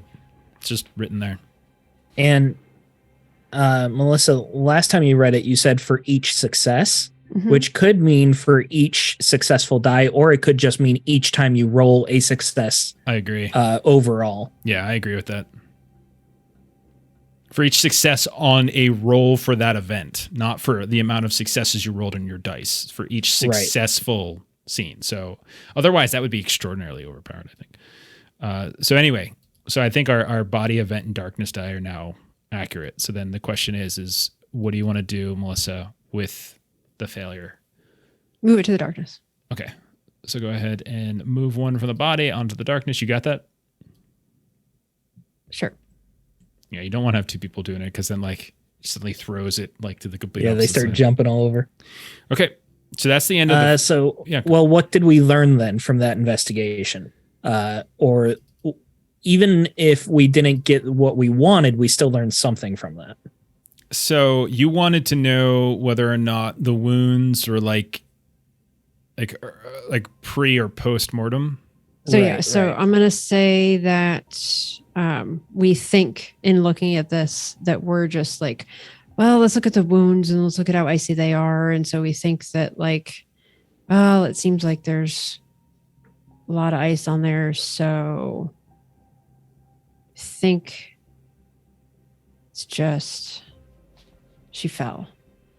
Maybe it was a grizzly bear, but like after she fell. So we still we still learn something though, right? Like we don't. We failed, so like we- maybe we think we learned something, but it's just not like an accurate thing that we learn. So like the darkness is In the example, it says Still during learn. the failure, we realized that the darkness is far more powerful than initially thought. Right. So it's very vague what we would actually learn there, but just however we want to define that. So I mean, I think it would make more sense that like if we're going on this grizzly thing, it probably would make more sense in terms of what we're going for and what we know the darkness is going to be. That like, no, she was attacked by something. Like it's pretty this clear. was vicious, Yeah. and brutal, and yeah. Yeah. Okay.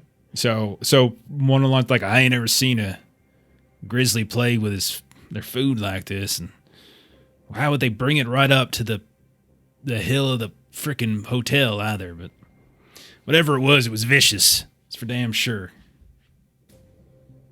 We're going to need to find out some more information about this because we definitely don't want one of those investors being the next thing that this creature wants to have for supper. All right. Nora, while I got you here too, do you have any more of those accounting books, like the little notepads with, what do you call them? The ledgers. That's it. Yeah. Do you got any more of those I can use? Like maybe one in your car or something? I'm sure I could scrounge one up for you. Yeah. It's no big deal. I lost my last one. Yeah. Gotta, don't have a safe at the office or something you keep that tucked away in there? I slapped the hood of my truck. This is the office. You can look inside and the floor is just littered with like crumpled papers and fast food wrappers and all that. All up on the dashboard and yep. That sure and she's gonna like reach in. I'm assuming it's one of those trucks that like the window's always open. And she kind of reaches into like the glove box and just like receipts just parking tickets fall out. Yeah. I got to talk to Bruce about those too. It's going to be problematic. All right. So everybody's had one turn in Act 1. Do we do 2 turns each for each act? 2 turns each. Yep. So I'm going to go, if that's all right. Go ahead. So I'm going to do a personal goal for mine. So this is going to be an automatic success, I believe. I can't remember if I get a character. I think I get a character point for this. So it's automatically successful, and I get a character point. So I'm going to say tonight isn't New Year's. Maybe tomorrow's New Year's or whatever, and we're just kind of gearing up. And so maybe we're doing like a little thing. So I'm going to say since my goal is to promote the town.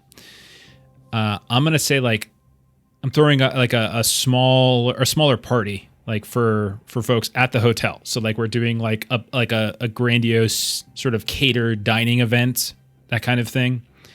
And so I think what we'll see is sort of like this montage of a smaller party. It's like this long, really fancy looking dining table from ye olden times, kind of covered with with beautiful tablecloths and all sorts of fine china, et cetera, et cetera.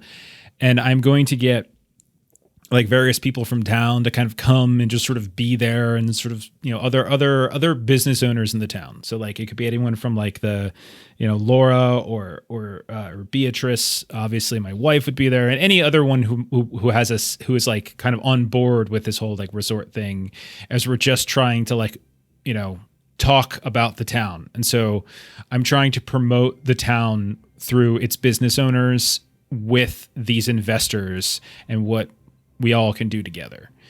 And so we don't have to necessarily play this out. It could just be a very clear montage of late into the evening. The snow has come down enough to cover the blood splatter of Widow Miller in the back by like the fire pit and everything. Roaring fire on the inside, all these kind of strange photos and paintings and taxidermy all over the place, and it's just like the schmoozing and talking about the what the town can provide, basically. And that'll be my second scene for Act 1. So no roll necessary. That's just automatically successful, and I get a character point. Yep, automatic success, automatic point. Hal, are you ready to go? Yes. Unless you have something, Nora. Not off the top of my head, no. All right. I would like to work on a pre-existing relationship. Does that make this an automatic success too? So you automatically get a point. Character point. Gotcha. Because you're working on a relationship that you can't spend during the scene. And then there's going to be a roll about the relationship, and then that has to succeed in order to get like a secondary, which is either switching cult to height or everybody gets points. Okay. And we can choose to role play this out or not, whatever you guys wish. But I want to play off what I was going with earlier with Nora. Hal would come over to the top of the world or to like the mayor's office or wherever Nora is to try and pick up another ledger. And he'll kind of have a little like breakdown, like, I need help. This accounting is not adding up and I need to make it add up. And I know you're capable of doing this. Will you please help me? So Nora's going to kind of pull you aside. It's just,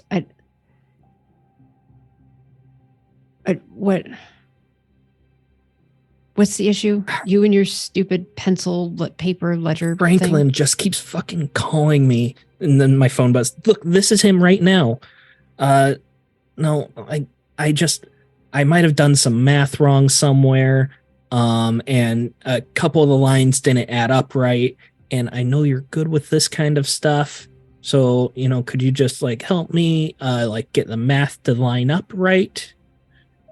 Yeah, that Franklin is his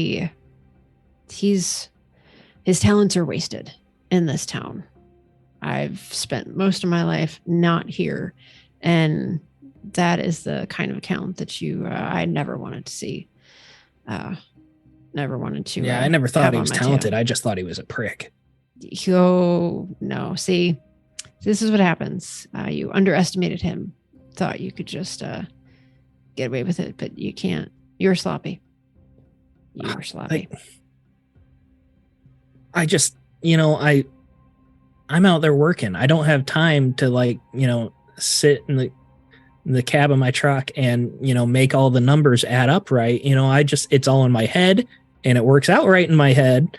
And then Franklin just comes asking for receipts for everything. And, sometimes I got receipts and sometimes they don't give me receipts. Sometimes I accidentally throw away receipt. You lose a receipt every now and then. It's no big deal. And he just won't let it go. Can you just, maybe we can make some new receipts or something like that, You see, you gotta, what you gotta do is you gotta have a version that's true. You gotta actually understand what the truth is before you can mess with it. So you got to do the work. You got to actually do a book. I got the truth right up here. No. I got all the numbers in my head. I'm keeping track of it. I know. See, here's the thing. You are underestimating Franklin and overestimating yourself.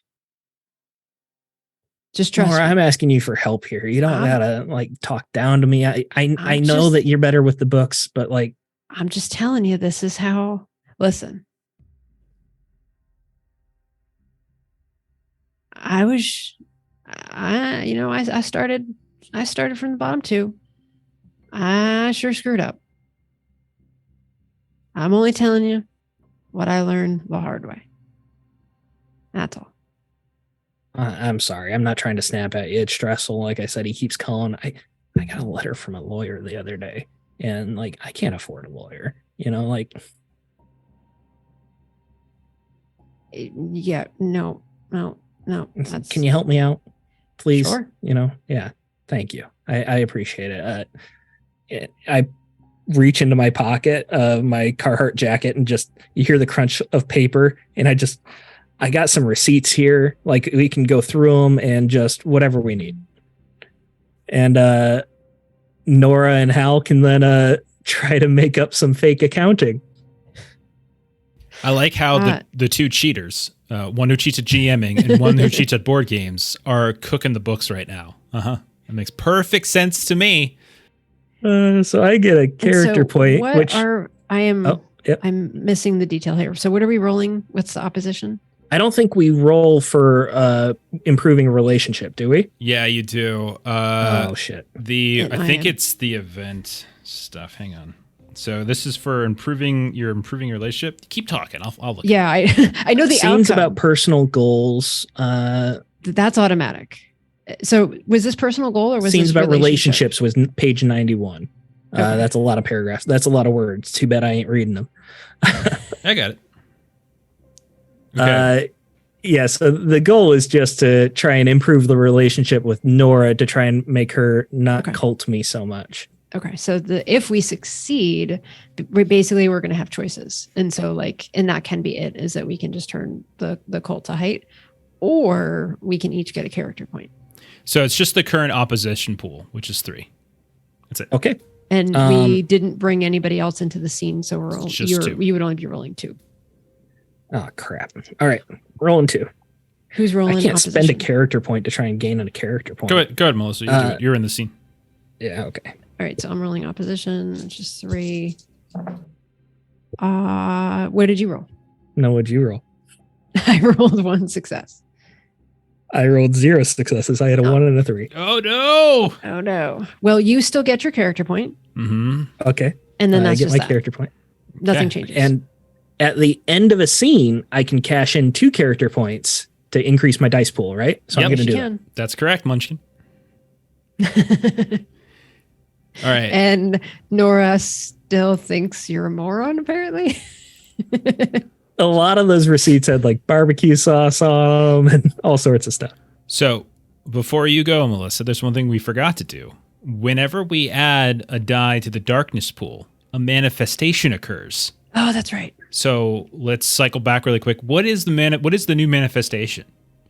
So again, our danger, our darkness is Vendigo. It's not necessarily something big and bombastic. It could be something small.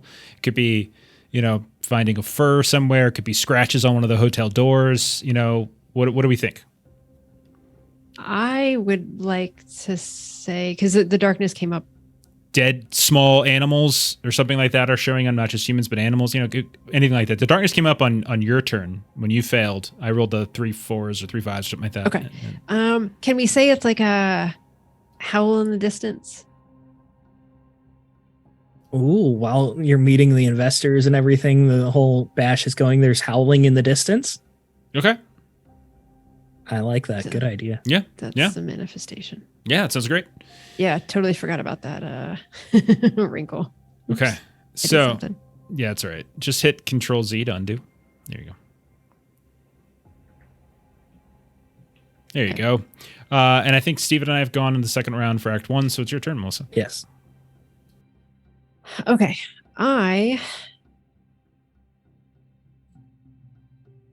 So then I am going to work on a personal goal. So what I'm going to say... Don't be a munchkin, Melissa. I am going to take some time during this event to sidle up to one of the particular investors. And I'm going to make... kind of find out how things are going with them, what kind of asking questions about the big city, where they're from, and maybe that's a big city that I had been in before. So I'm just kind of getting the scoop on kind of what's the latest and greatest gossip going on within the kind of seedy underbelly of said city. And so I'm taking notes on who might be in need of my services. So automatic success, automatically get myself a character point. Why don't we say they're out of Chicago, right? Okay. Chi-town. Yeah. The Bears. The Bears. Okay. All right. Everybody win a second time? So that is it for Act 1. So Act 1 is over. We've thus far managed to avoid revealing the dead body to these investors. Haven't quite figured out what caused Widow Miller to die in such a brutal and vicious fashion. There's strange howls on the hills as well, and Hal and Nora have been cooking the books, the ledgers, in some fashion. That's what we've got so far. Okay. So now we're moving to Act 2. So there's a couple of setup things that we do for Act 2. Yeah, you go through them, and I'll move everything. So. All right. So first thing in Act 2 is that all players earn a character point. Okay. So just drag one down to your sheet. So.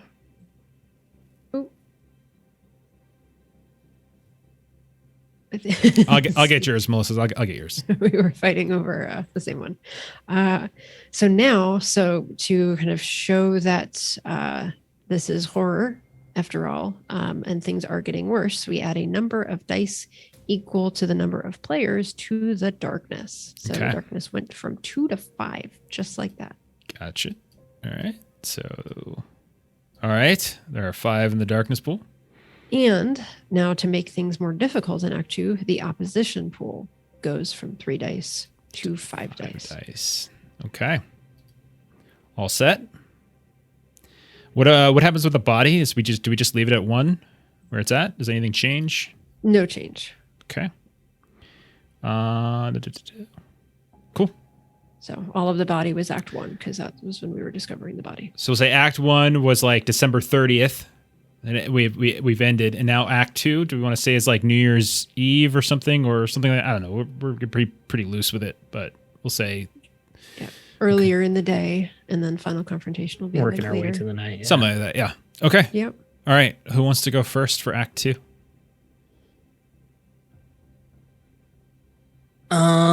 I would like to not go first. So I had an idea and I lost it. I'll go ahead and go.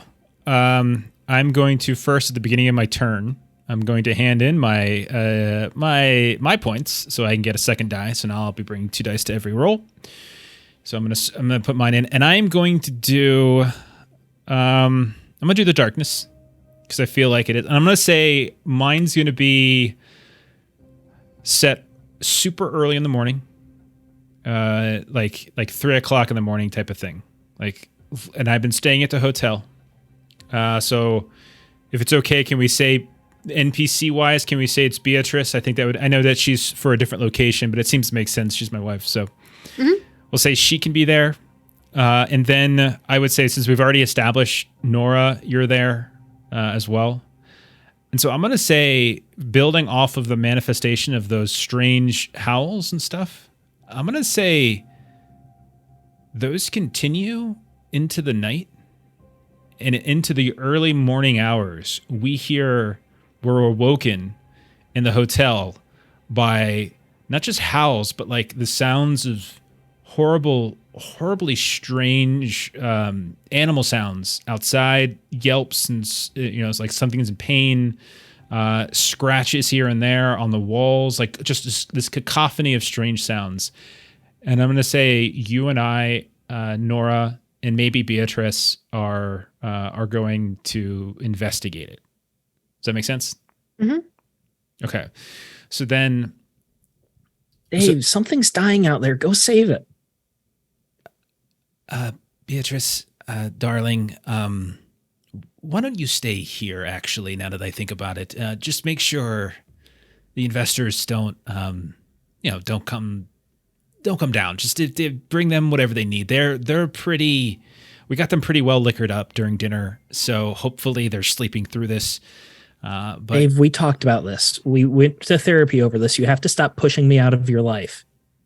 I think you're confusing me with your first husband.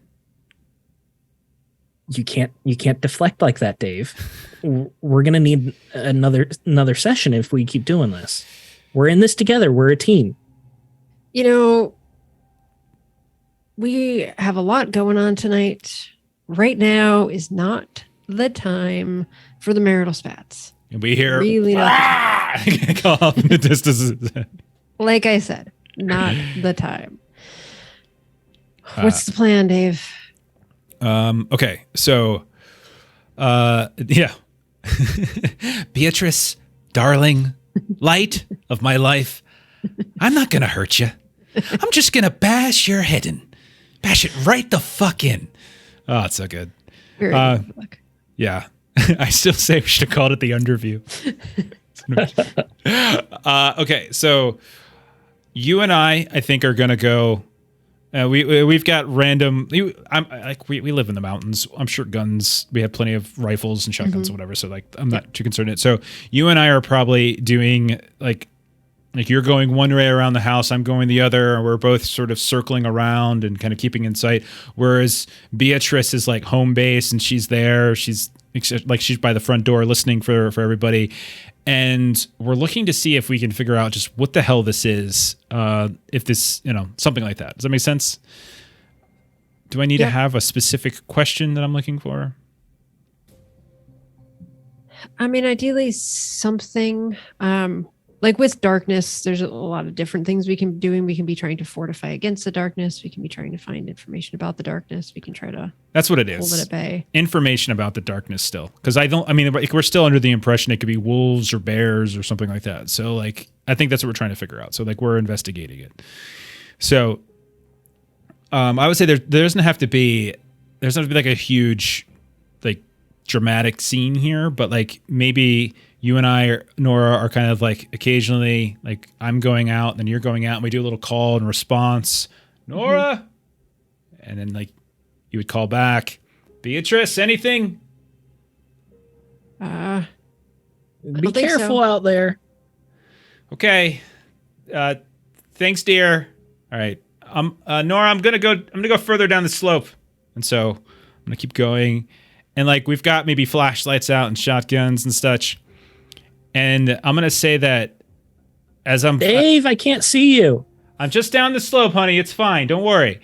Beatrice, I can see you. It's fine. Hey, I got movement over here.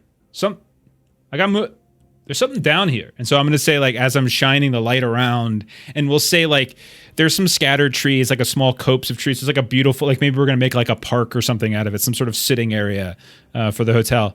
And I'm going to say that there's, like, something moving around it. And be like, Nora, bring the rifle. Coming. And You have to spend a character point for a rifle? I don't think so. I've already, and if you were listening, you would have heard me say. I heard you say that there are plenty of hunting rifles around. I'm not sure. I had the question there too. Rifle. I think we'd have to spend a character point if we were going to use the rifle. I'm sorry. Did you spend a character point for your extra blank ledgers? Did you spend that for that? Oh, you didn't. Did you spend your character point for your tarp? Oh no, you didn't. Just asking. Oh, didn't. Just asking. It's a little different. A tarp doesn't blow holes in monsters. You just got wrecked and you know it. Totally. All right. Okay. Are we ready for a roll so that we can see the outcome? Yeah. Let's do it. So, right, so 5 is the opposition. Am I rolling opposition? Yeah, I've got 2 from you, 2 from me. You've got just 1 from me because you haven't updated yet. I haven't had a scene yet to cash mine in. Okay. Tell you what, I will spend a point. I'm not in it, but I'm still allowed to spend a point on you guys to introduce an item of a hunting rifle for you to get an extra die. Okay. All right. Well done. Thank you, dear. All right. So I got 4 dice. All right. I've got 5 in opposition. Okay. All right. What did you roll? I got 3 successes, 2 5s, and a 6. I also got 3 successes, and ties go to the players. Yeah. Okay. I also wrote a 1 too. That was all me. I'm taking credit. That's fine. Team effort, honey. Okay. So I think what we find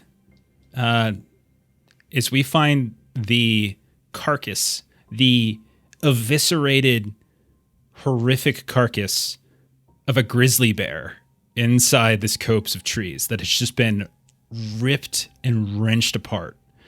Because Hal has been constantly saying grizzly bear, and grizzly bear is probably the most dangerous thing. I'm imagining we're like in Montana or something like that, like we're Yeah. And so that makes the most sense. But something has just ripped this grizzly bear to shreds, like eaten it, body, like everything's torn. And like when he comes down, he sees like the flashlight shines over it, and then like he just like retches.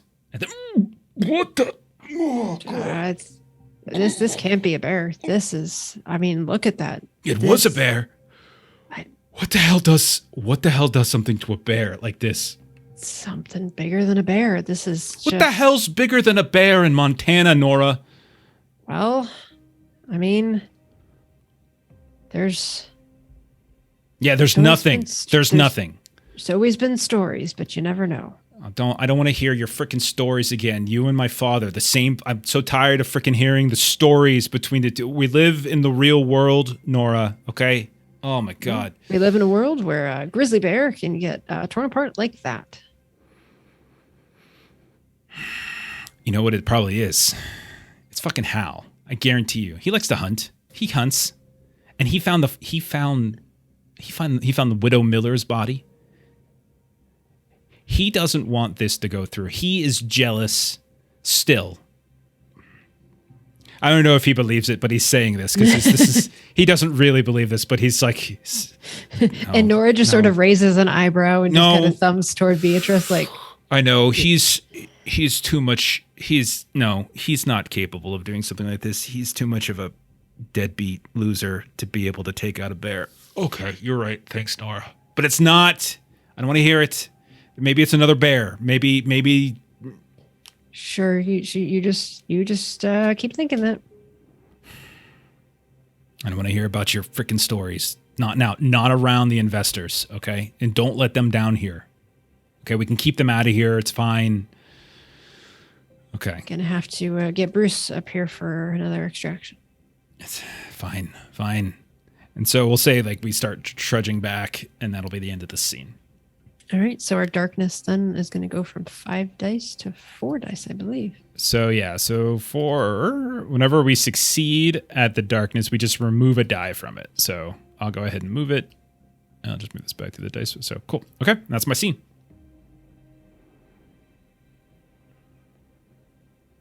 You two now. One of you has to go now. All right. I would like to work on the event. And it's not the same as personal goal, but basically I'm trying to earn my keep because I got bills to pay. I'm going to be working on like setting up the lights and like the generators and stuff needed for the ice rink. Like they're already set up, but like there's probably some problems with it, or I'm just making sure that they're ready to go for like the big party tonight. If we got like a miniature ball drop type thing, I'm going to be making sure that's all set up. So I will be at the mayor's office type thing. And yeah, let's bring in Dave, the mayor here, as I am trying to set things up. And what would be the best way to, like, we just want the event to go well, right? Yeah, exactly. So like, yeah, basically I'm going to be asking you for some more money so that we can get this going properly. You want more money? Dave, yeah, like, hey, you want this to be great, right? You got to spend money to make money. We just need, really tired. $1,000. He looks extraordinarily tired because he's been up since 3:00 in the morning, and he's like, why is it every time you talk to me, it's either because there's a dead body or you want money? Probably because you married my ex-wife, Dave. That doesn't even make sense. That doesn't even make sense. What does Beatrice have to do with this? It's not my fault you're a terrible husband. Oh my God. Okay. It's not my fault you're a terrible mayor. If you want this thing to go off, it's going to be $5,000. You know what? No, for that comment, it's going to be $6,000. Terrible mayor. Right? Terrible. I'm the only one keeping this town together, okay?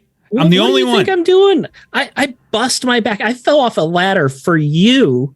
You fell off a ladder. I literally am breaking my body for you. You fell off the ladder because you're a drunk who doesn't know how to climb a ladder. That's why you fell off a ladder. I was not drinking. I was not drinking that day. And, they did a breathalyzer on me later. They had to for workman's comp. Later? Man, how long later? It was supposed to be right then. You're lucky that Bruce was a town over. He couldn't even come back and do it in time. It was like 7 hours later. Listen, the alcohol was through your system, man. The belts on this generator are going to go any second. If you want this to work, you got to cough up some money. I can't float you anymore. I've already spent so much of my personal money on this. I can't keep doing Your personal money? You don't have any personal money. You don't have anything. Because I'm spending it all on this. Where's the alimony then? Where's the Beatrice says you haven't been paying the alimony now. So you got all this extra money now? Beatrice needs alimony? You're not paying for her? Of course, I I'm can't paying afford for another therapy I'm session. doing. All right. I'm doing what I am supposed to do as her current husband. Maybe you should start doing something as her former husband. How about that? How about that? Dave, we can talk semantics all we want. We can go in circles all day long. He said, she said, whatever you want to do. But the truth is, it's going to cost you $6,000. $6,000. Franklin is telling me. Yeah, we got to talk about Franklin too, because that guy, he's been calling left and right. He's a real asshole, frankly. You should fire him. Asshole? He's the most competent person in this whole freaking town. Are you kidding me? Jeez.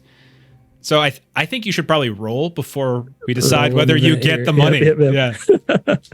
Yeah. Okay. Steven is. Yes, I get a die for Jeff still being in the scene, though, right? You get 2, actually. You get 2 from me. Oh, yeah. All right. So that's 4 dice then. 2 for you, 2 for me. Opposition of 5. Nora, do you want to roll the opposition for us? Actually, Jeff, why don't you roll it? Yeah, I'm arguing Jeff should with roll you the so opposition.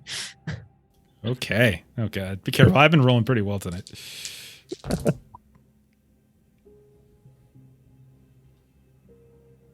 Opposition first? 3. A 5, a 4, and a 4. So I got 3 successes. I got 2 successes. 6, 5, 3, 2. So I feel like if it's okay with you, he leans in and he's like, no, I'm not going to fire Franklin. If anyone's going to get fired, it's you, because you've been stealing money from us, and I got the evidence to prove it. And once this is all said and done, I'm going to have a nice little conversation with Bruce. And then Bruce and I are going to have a nice little conversation with the sheriff. And then we're going to figure out what the hell we're going to do with you. So alimony for Beatrice is the last of your freaking problems. Now get up there and fix the fucking lights, and fix them quick. Jeff, that's not okay with me. I'm just going by what it said. It's a failure. All right. All right. Yeah, that's good. Remove 1 die from the event. So we go down from 3 to 2. Well, I mean, like, how do you could just choose not to do it. Like, that could be it, because we're arguing and like I'm threatening you and you can choose not to do it. No, removing the die for the event for the roll is right, though, isn't it? Yeah, like that's the results. No, but what I'm saying is like, I'm telling you to do it without getting paid. That's a personal side. Maybe you just don't do it. You're like, you know what? Fuck you. I would keep doing it just under the assumption that I'll be able to get my money some way or another. Like I'll bill you later type thing. Okay. Right on. I need the town to think that they need me to survive. All right. Melissa, you're up. All right. So obviously the first thing that I'm going to do is I'm going to spend my character points to increase my dice pool to 2, because that's kind of a thing that would be important to do. I am going to... I feel like we got a little bit distracted. I want to go back to the body. So okay. I would like to go back to the body. So I would have Bruce in this conversation, and then whichever of you think that you would be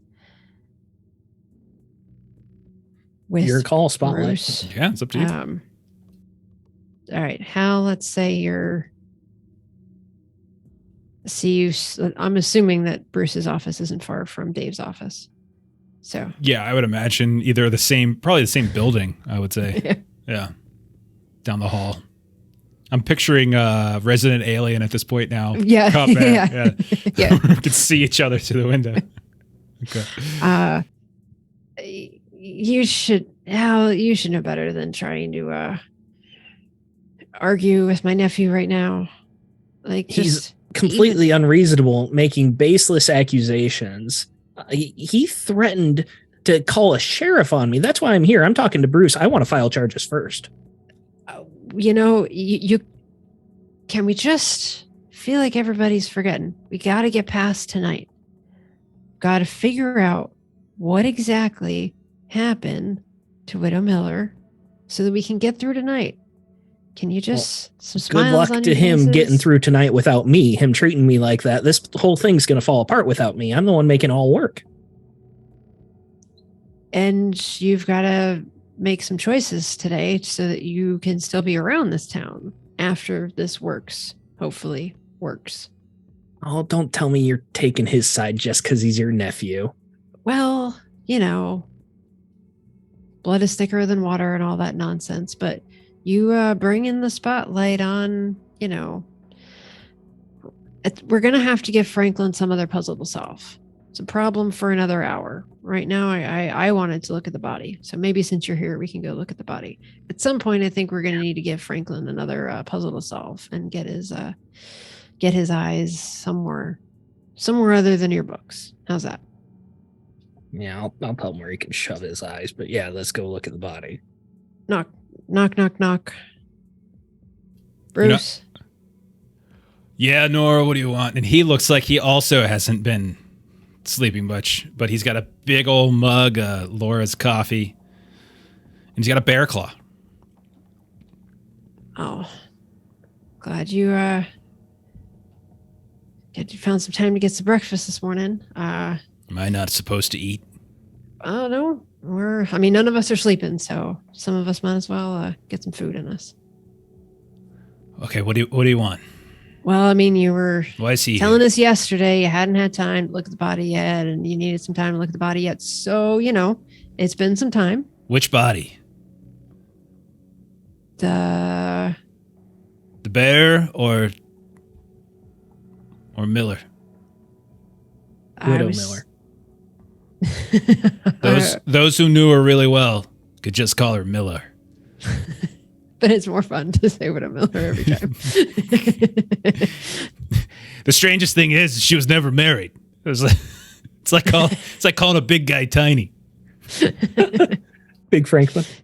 Were you able to get any more information about? Look a little more closely for, I don't know. We now know it's something that's big enough to take out a bear. So you're presuming it's the same thing, but you're right. I looked a little bit at the bear. Really, I looked at Widow Miller. I got labs out. I sent some blood work and strange fibers and things like that seemed foreign and everything. But it's going to be a time before that comes back. That's not instant. But it hasn't even been 24 hours for crying out loud. So it's got to be a second bear, right? That's the only thing that can take out a bear, another bear. Or some of these investors, maybe they're one of them, those big game hunter types. You know what I mean? Like those. This is what happens when you court those upper elites. They want. Oh yeah, shit. They're probably shooting this. They want some sort of trophy or whatever it is. Well, maybe in one of those town council meetings, you could bring that up as another way to keep folks entertained when they come up here. We could plan a thing like this.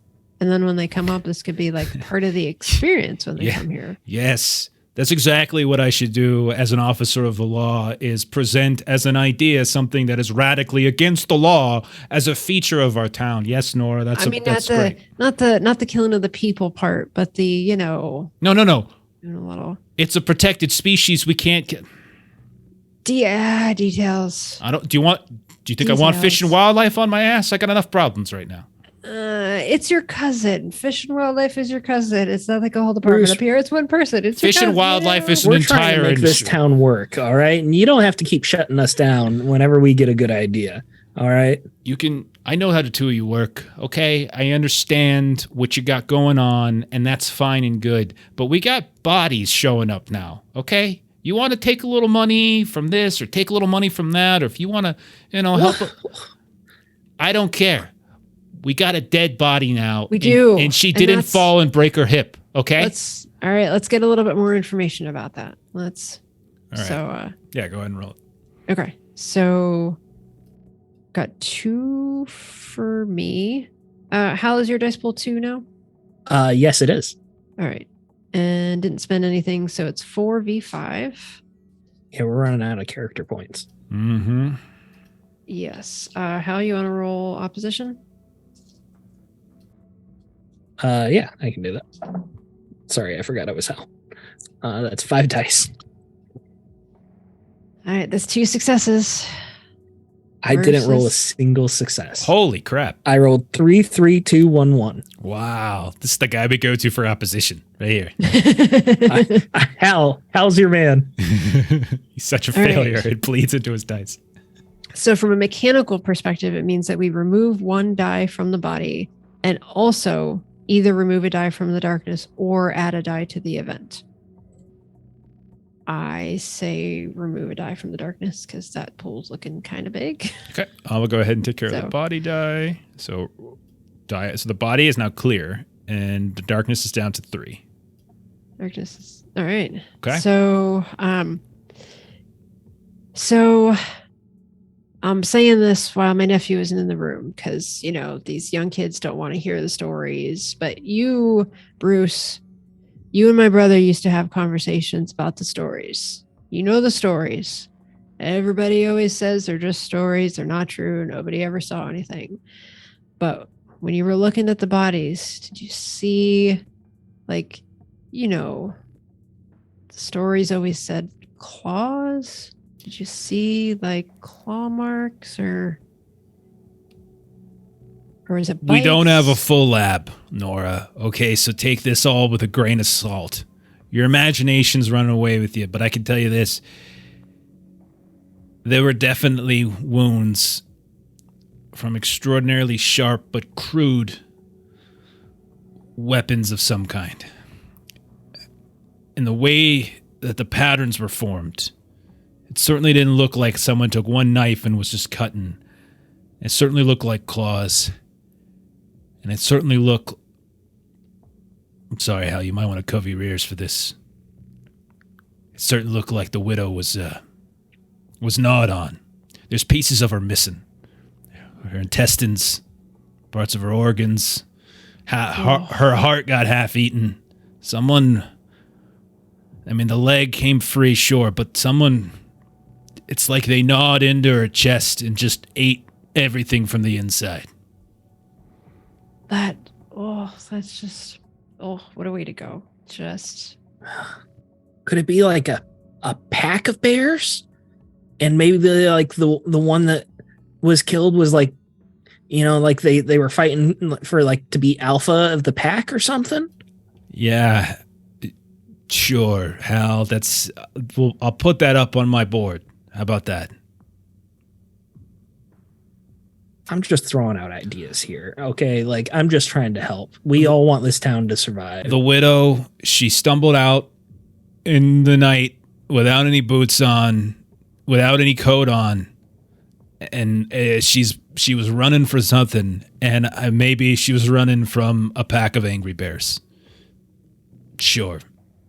You know, she lives so high up there. Maybe she was the first one to hear something in the middle of the night. Now, we've all lost sleep the last couple of nights because we've been hearing it. Maybe it got her out of bed first night. Who lives up here and gets out of the bed? You don't go outside this time of year with no shoes on, with no coat on. What's wrong with you? She was running from something. She didn't go outside because there was a noise outside. She went outside because something came inside and scared her out. We never looked at her house. We never took a look at her house to see Well, what was going on. that's not a location in this game, and we don't have any character points to add it. Actually, I don't think you need to do that. I think you just go. Like, you just call it. I think you do need a character point for a location. For don't you? location, I think that's just for items and people, right? I thought it was all 3, but I could be wrong. Adding in here. All right, so that is the end of my Because bodies. you don't get a bonus die for it. I think the stuff that you get bonus dies on rolls is what you have to spend character points on. I could be wrong. You spend a character point to add a new location, which then gets you a temporary die. Oh, it does give you a temporary die. All right, I was wrong. Yep.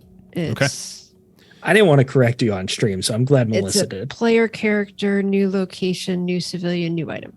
Okay. So I that read is the rules, Jeff. All I right? did Al may be too, dumb, like but, 2 like, years ago. But Steven. Steven read the rules just an hour ago. All right. So I think we all went once. in Act 2, so we all get to go. Anyone have an idea for Act 2? Their second scene? No. I'm definitely thinking out loud. I'm definitely doing something that's going to get a character point. You know what? Captain just gave us some bits. Ooh. I'm going to say, and specifically that the house is there. So I'm going to go second scene, and we're going to say those bits are going to adding a new location. Thank you, Captain. Thank you, Captain. All right. So we're going to say the widow's cabin is a new location, thanks to Captain Karayan. I'll go next. The Widow Miller has her house stuffed full of bears too. She's an avid teddy bear collector. Stuffed full of bears. Well, you see, bears stuffed full. I said I was going to go, which means I'm the spotlight player, Steven. And I was disagree. the spotlight player when we created Widow Miller.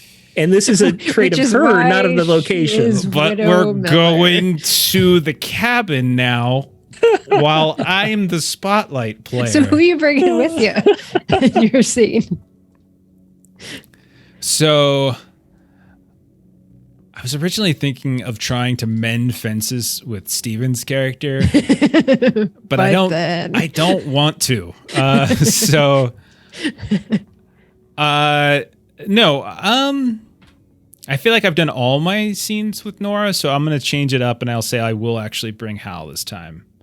You need me to Jimmy the lock to get you in the cabin. And I can, because we have an item, because we have items, am I allowed to just use the snowmobile and hunting rifle now because they're in-game? Yes, I believe so. So we're using, I think, both of those, right?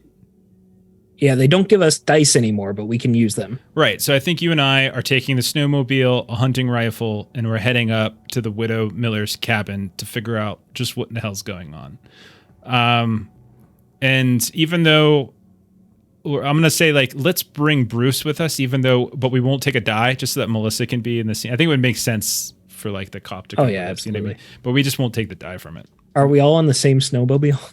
Yeah, because it's one of those big, like, kind of luxury, like the really long ones. Yeah, exactly. Because we were, that's the one that Nora and I were escorting the people around. So I'm gonna make this a darkness scene.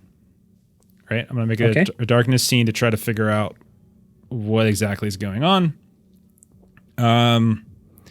So we see a montage of us sort of going as best we can, on the snowmobile for as far as we can. Probably can only go so far with it.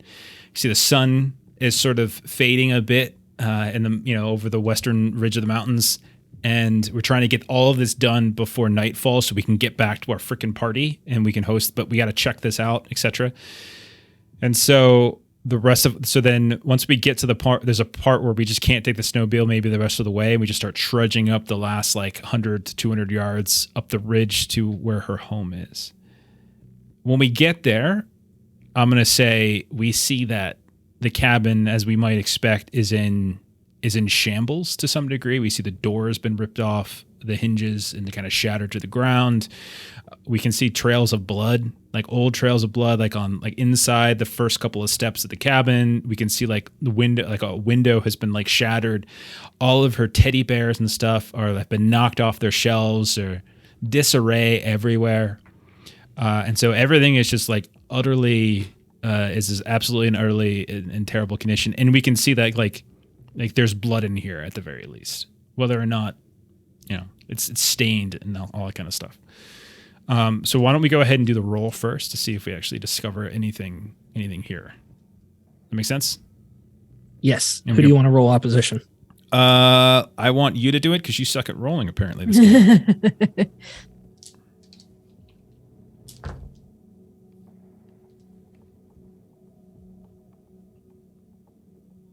I do suck at rolling, but I got 2 successes. I also got 2 successes. Yay. Okay. 5, 4, and 2 1s.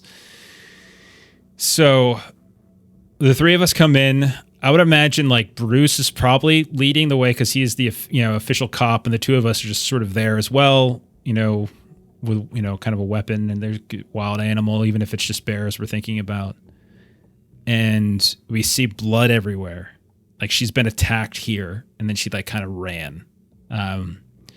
So I'll say to, what else would we could say to sort of lean into it? It's not just blood that we see, and it's not just these teddy bears, but we see other things here too. We see like weird totems that are like kind of intermixed along the shelves here and there between some of her knickknacks. We see what looks like on the like where her dining table was, it's shattered on the ground. The wood splintered. We see like this old like album that's got like pages sort of torn here and there. It seems to be chronicling the history. And we see like old newspaper clippings of like hikers, skiers, stuff like that, found brutally like murdered and stuff like that over the last 50 or 60 or 70 years, like old stuff. We see like one of those is her husband. And that's like who was killed maybe 30 years ago and like was just like brutally, horribly. And like as we're going through her album and we see like hidden in one of her walls, we see her like conspiracy wall, right? Where she has like been researching the death of her husband all these years, and she's not going to, because it was not a bear attack. And so you can see all this different stuff. And that's where we see like for the first time, like we see the word like Vendigo, right? And we see all this different like folklore, like these old folklore books from the library that she probably has to return, but she still hasn't, and all of those types of things. So I'll trigger the conversation by just saying like, what the fuck is this, Bruce?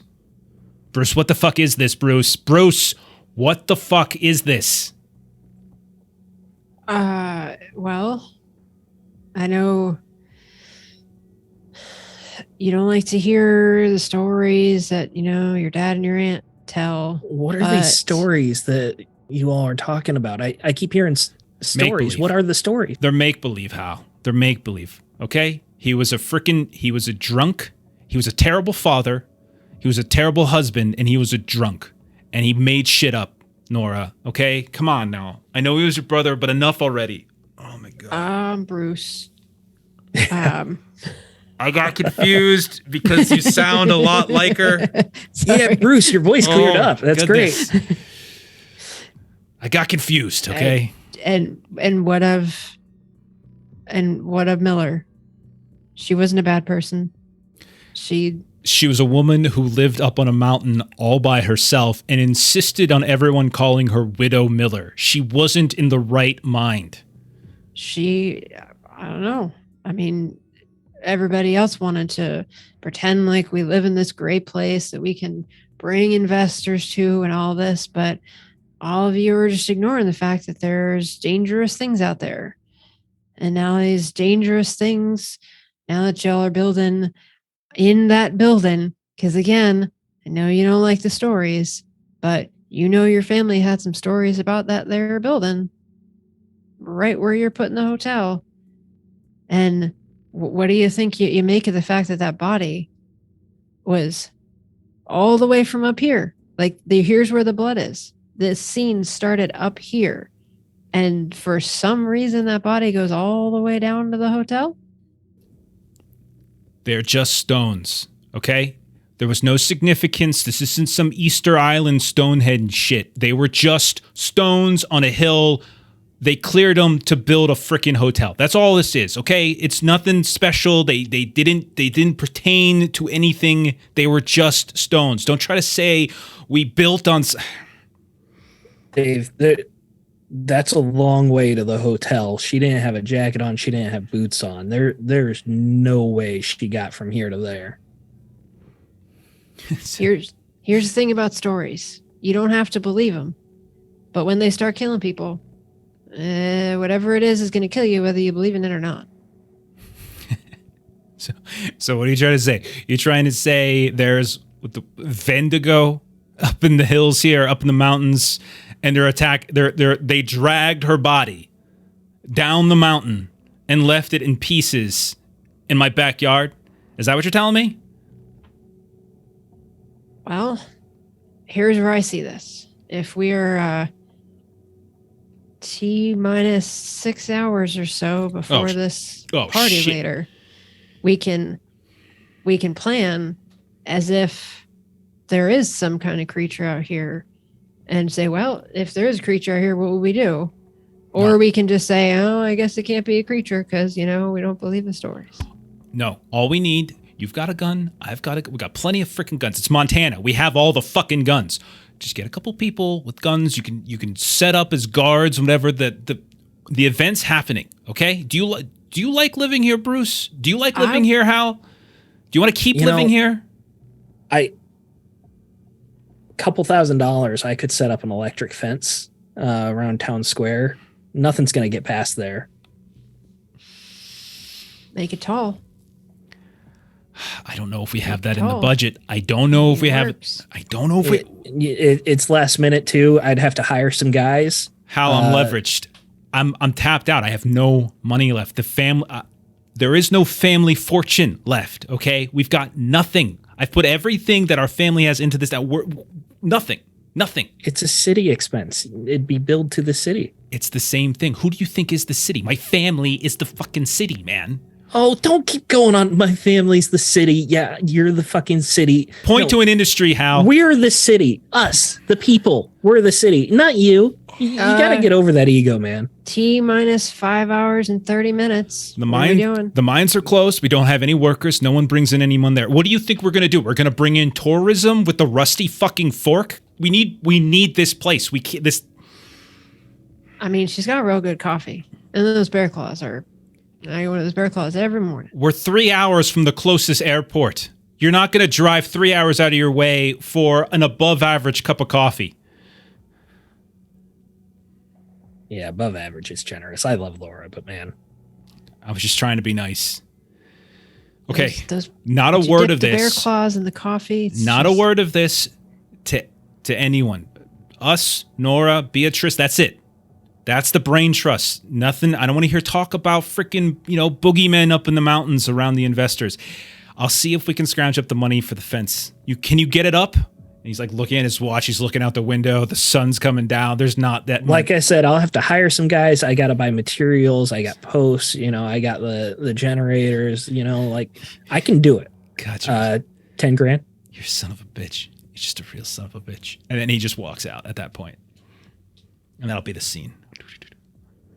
I got to hug him on the snowmobile for another hour as we drive back. Well, I left first and I got to the snowmobile first. I figure I'm going to leave the two of you up here as bait and they'll take you guys out and we'll be fine. All right. So that's it. I'm done for Act 2 then. So that was a success though. Did we move the dice yet? I did not move the dice because I didn't roll. So that was a darkness roll. We added, so it was a success. So we remove a die from the darkness. Right? Yep. Okay. All right. So we know more about what's coming to us. We know that the Widow Miller, who would have thought? The Widow Miller, her husband, it's back. Okay. You guys are up. Do you have something, Nora, or do you want me to go? You can go. I would like to work on the event. We talked about guards, electric fence. I think this is a good time to figure out what we're going to do there. Do we want to roll the dice again to see if it's successful, to see how it goes? Yeah. Who's in the scene with you? I'm gonna say Nora this time because I want her to help me write an invoice for how much this is all gonna cost. All right, you get 2 dice from me. All right. Dave, the party pooper, can roll opposition. Okay.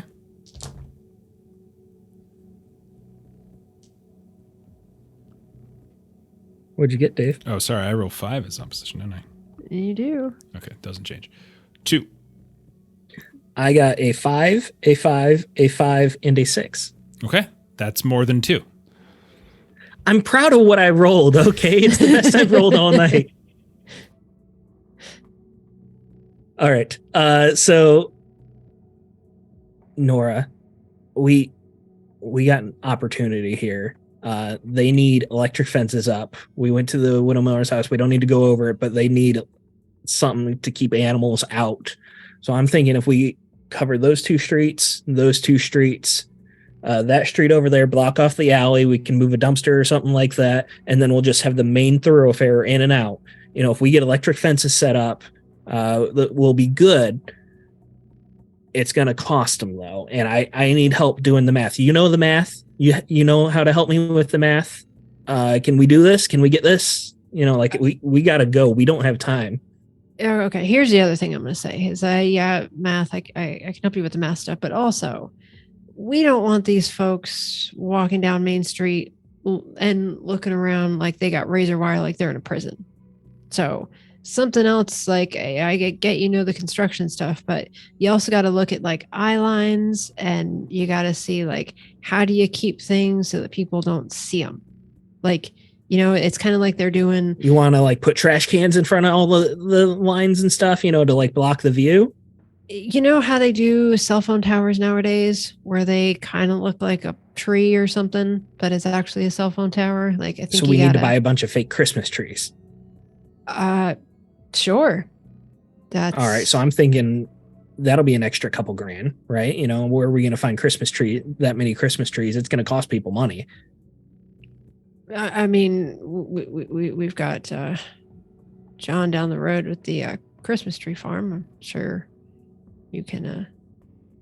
All right. So we got to hire trucks. We got to hire people. We got to buy the trees. We got to get the wire. We got to get the posts. We got to get generators. All right. So we're all on board with this, right? So can we do some math? Can we do some accounting? Yeah. Yep. We can do that. All right. In my head, now with the trees, I'm thinking like 14, 15 grand. You know what? Let's see how well it works. Because if this event doesn't end up going off, I don't see the mayor really wanting to pay it as much. But like, we'll figure out like a floor. It'll be at least. Oh, he's desperate. I'm getting the contract in writing ahead this time. All right. This is. I see what you're doing. All right. See how this works. And then I'll have Nora help me come up with two different numbers. The cost of 200 trees when I'm only buying 100, and so on. As we get a successful event here, keep the eyeline looking nice, but also blocking some things off to make sure nothing comes. Okay, I added the die, so for the event die, so I appreciate that. Up to 3, we're good to go there. All right, Melissa, I think you get the final scene before we go to the confrontation. We do. So there is walking through this mechanically, there's no point in me doing anything that gets character point, because 1 character point doesn't get us anything. Exactly. Yeah, it would have to be 2. So we've taken care of the body. So I'm going to keep working on the darkness. So I am going to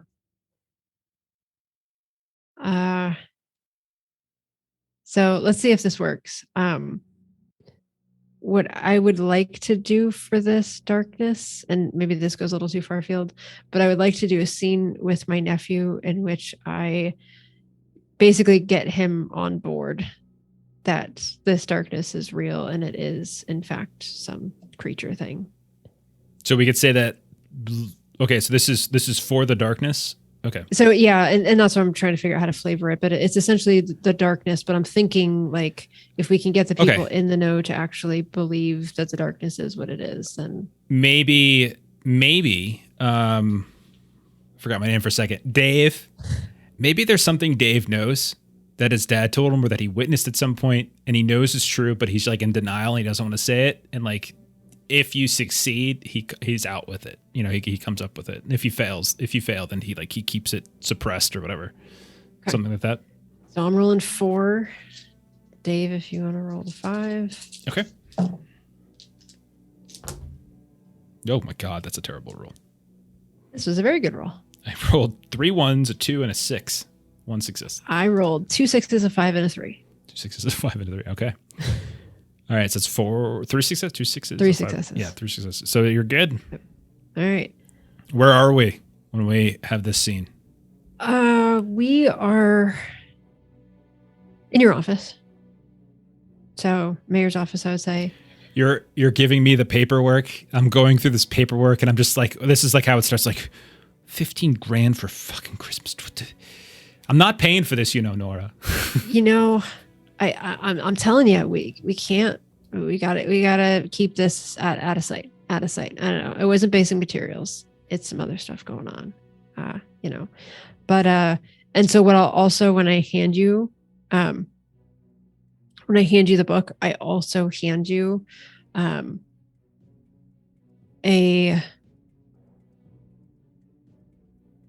maybe there was also something that I have. So I'm thinking like a journal or something that when Nora was a kid, she like had this, little kid journal and, whatever stuff she put in there. But she like wrote down like the stories that their father used to tell. Okay. About kind of what's out in the kind of mountain area. See? Read that.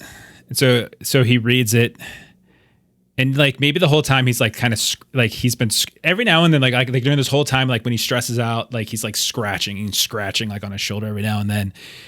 And at a certain point, he like as you shows him, he just says, I don't need to read the stories. And you just see him like kind of pull his shirt down, and you see this horrible claw mark kind of down his shoulder here, like the scars, like a really, really old wound. And he'll go on about, he'll point to one of the stories, he'll like turn the book back around and point to you. And he's like, that was me, and like how he'll give like this story about him and his dad. They were off hunting or something like that, and they shot at something, whatever.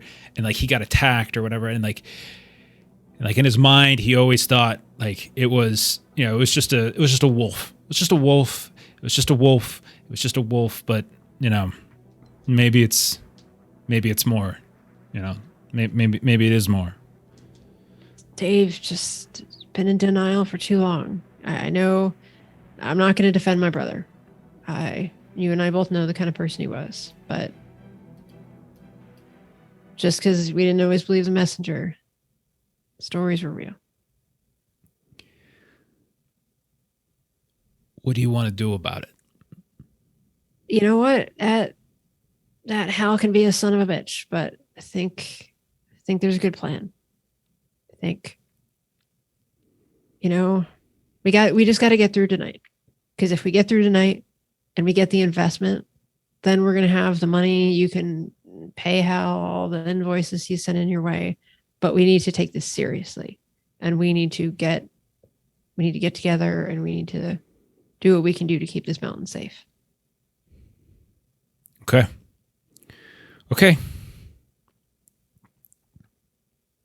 I don't disagree. Do not let Hal near the investors. He'll say something stupid. I know he will. He's got his hunting rifle. I think he's just gonna. Yeah, he'll probably shoot one of them on accident. You'll see on the invoice line 50 there. There's one of those like lifeguard stand things. He's just gonna set it up behind a tree. The shotgun. Just keep an eye on it. I don't know if this is true or not. I'm just trying to reassure Dave. All right. It's true now. It's a time for our, lifeguard stand rental, $150. That's really cheap. I would think it'd be more expensive than that. It's just for the night. All right. So you get them on board. And it's off season. Yeah, you get them on board. We learn more details about the family history. Is it time for us to change? Get your party here? Yeah. Did anyone move the darkness die? So did not. You succeeded at a darkness, so we would just remove a die. So we should be down to one die in the darkness. Yep. All right, final confrontation. All right, so steps to the final confrontation. So each player splits their dice pools between the darkness and the event resolution pool. So something to keep in mind on the overlay.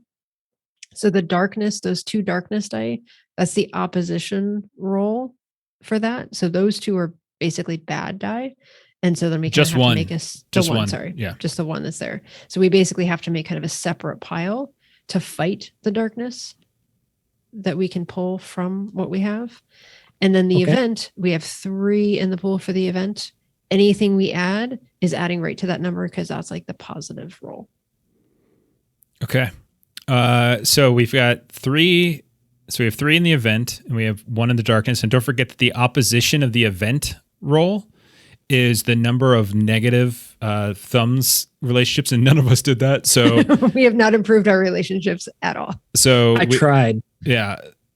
So we are okay. So then what we need to do is we each have 2 dice because that's what we spent our character points on, and so we split them up. So All right. Steven, you want to go? Where do you want to I would say just put yours like above the word or something so we don't get confused. Okay. So you're going to split them even. Melissa, what do you want to do? Yeah. I'm going to do the same.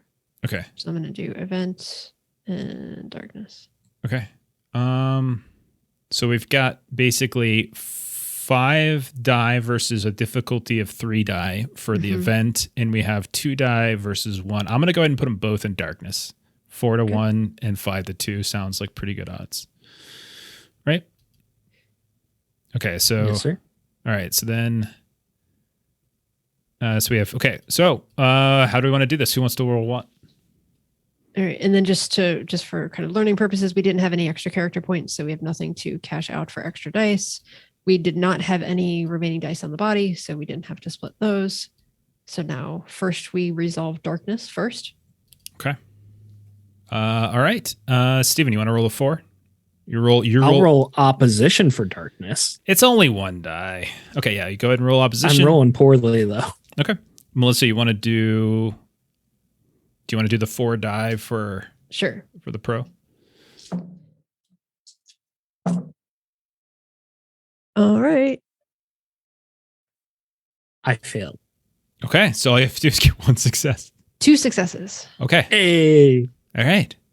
the electric fences work. And so then we have to do the other one and then we narrate the whole thing? Yeah. Okay. So I will roll the pro event since I'm the mayor.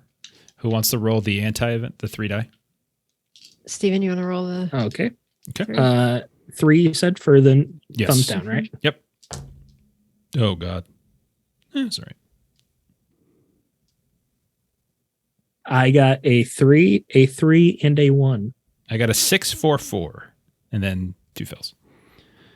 Okay. All right. It's easy when I'm the opposition. I know, right? Okay. Keep walking us through it, Melissa. Okay. So then basically now we play it out. So how did we defeat the darkness? Or Well, beat back the darkness such that it wouldn't interfere with the event?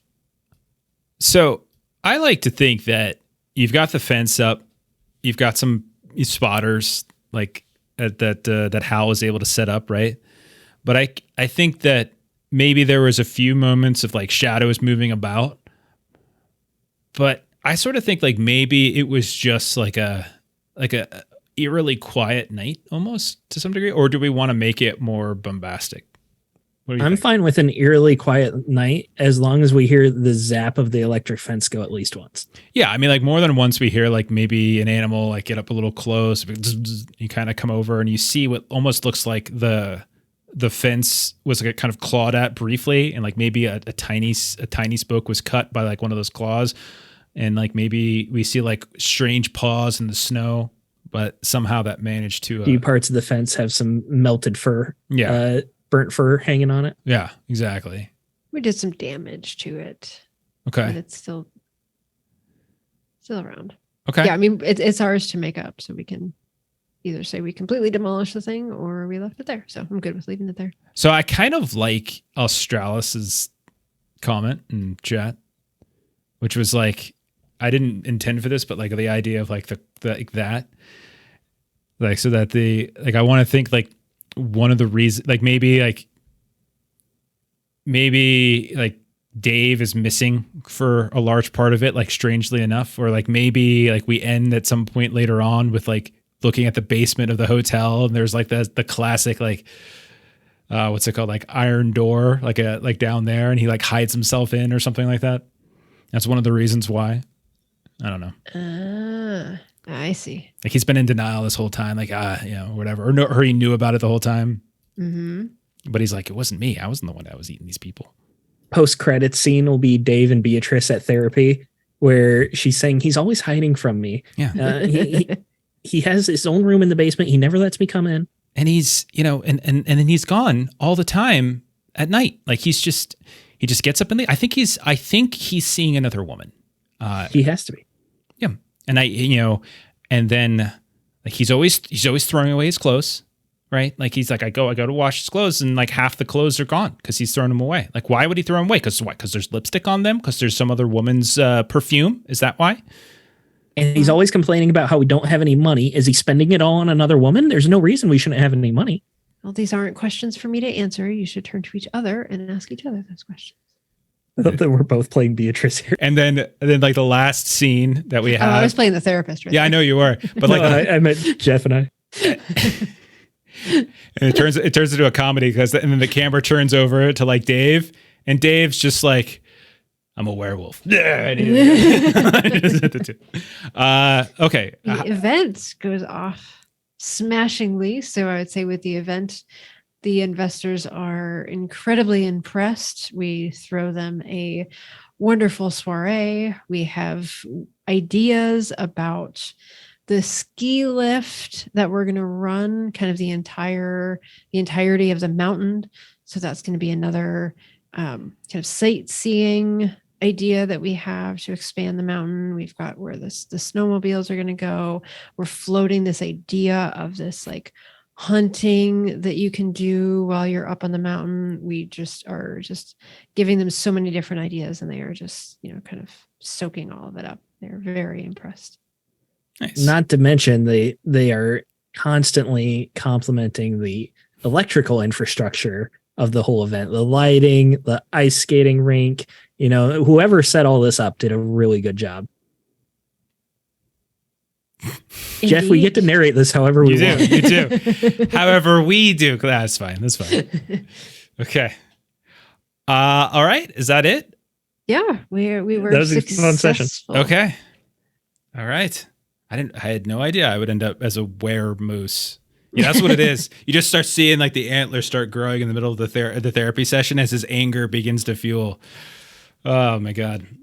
Yeah, that's right, Bert. It wasn't so much Hal. It was he hired some competent help finally. That's what it was. And I double charged for him. Exactly. The mayor, of course, it was all credit for the ideas. And yeah, I like that idea of like the whole time we have both werewolves and Vendigos, and he's been a werewolf the whole time, but it was actually the yeah. Okay. Yeah, there we go. This town has all sorts of problems. It does. The horrors. Mostly it's abound. named Malice. Yeah, that's true. Like, who named this thing? My family named it. Okay, leave me alone. I am the town. I am the town.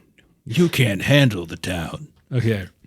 Okay. I think we're good. So we ended with a smashing, like a complete success, actually. And I actually think most of the times we have been successful. I know. When we've played this, we've been strategic. We could market it. Yeah, we could make. That's what we do. It's like that's one of the attractions. Like, oh, is there a werewolf out in the woods? Can you see it? It becomes the logo for the resort. It's like a little werewolf head or something like that. That's what it is. Okay. Well, that was a town called Malice. Monkey Fun Studios is the company. It is by David Kizia, and it's really fun. We got it a while ago. I think this is maybe the fourth or fifth time we've played it. A couple times on stream, but it's a lot of fun, and we have been successful. We should. Most of the time, it's because we, I don't know, because we always do the character point thing and we make it too easy. But like we whooped the darkness. The darkness had one little dive at the very end. Like we kicked. Yeah, it had nothing. It was nothing. Yeah, we did. All right, folks. Well, I feel like we are basically done, right? What do we got coming up? What do we have coming up? Last stream of 2022 for us. Yeah, that was the last stream. I know we have a little over 5 hours left. It looks like before we could fit another stream in. We could just do this again. Let's just reset and start again. Yeah, start over. All right. Let's see. What do we got coming up? So Monday, we should be doing Holler for Savage Worlds. We should be back to that. Tuesday, we're taking a break, but Steven will break from Haunted West. Yeah. We might do like a one shot or something. We still have to figure it out. Yeah, so we might throw something in there on Tuesday, but Steven does have a new game coming up later in January. We'll talk about that more later. But yeah, he'll be back to running another campaign on the channel. Let's see. Friday next week, we should hopefully be finishing up Regency Cthulhu. It was supposed to be a 2-parter, ended up being a 3-parter, and so I think we're going to hopefully be able to finish that up on Friday, but we'll see. And then next Saturday, we'll be back to One Ring, continuing our campaign there. And slowly, the further we get into January, the further we're probably going to get back to our normal schedule as we get further away from holidays and travel and all that kind of stuff, as things kind of get reset and into our normal, our normal schedule. So, what have we got going on? Thanks for hanging out, everybody. It was a lot of fun. Yeah. Everybody, Thanks for all of your support and all of 2022. We've had some really fun campaigns and really fun streams, and thank you everyone for all of your support. Yeah.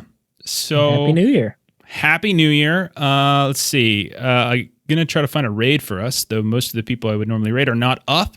So let's see what we got. We've got, Coyote and Crow. Let's do another indie game. It's got some folks playing some Coyote and Crow. Let's do that one. Been hearing lots of good things about that system. Nice. Ladies of D&D, I think that's their name. Dad, I could not bear that. Whoops, wrong button. So yeah, keep talking while I set up the raid, everybody.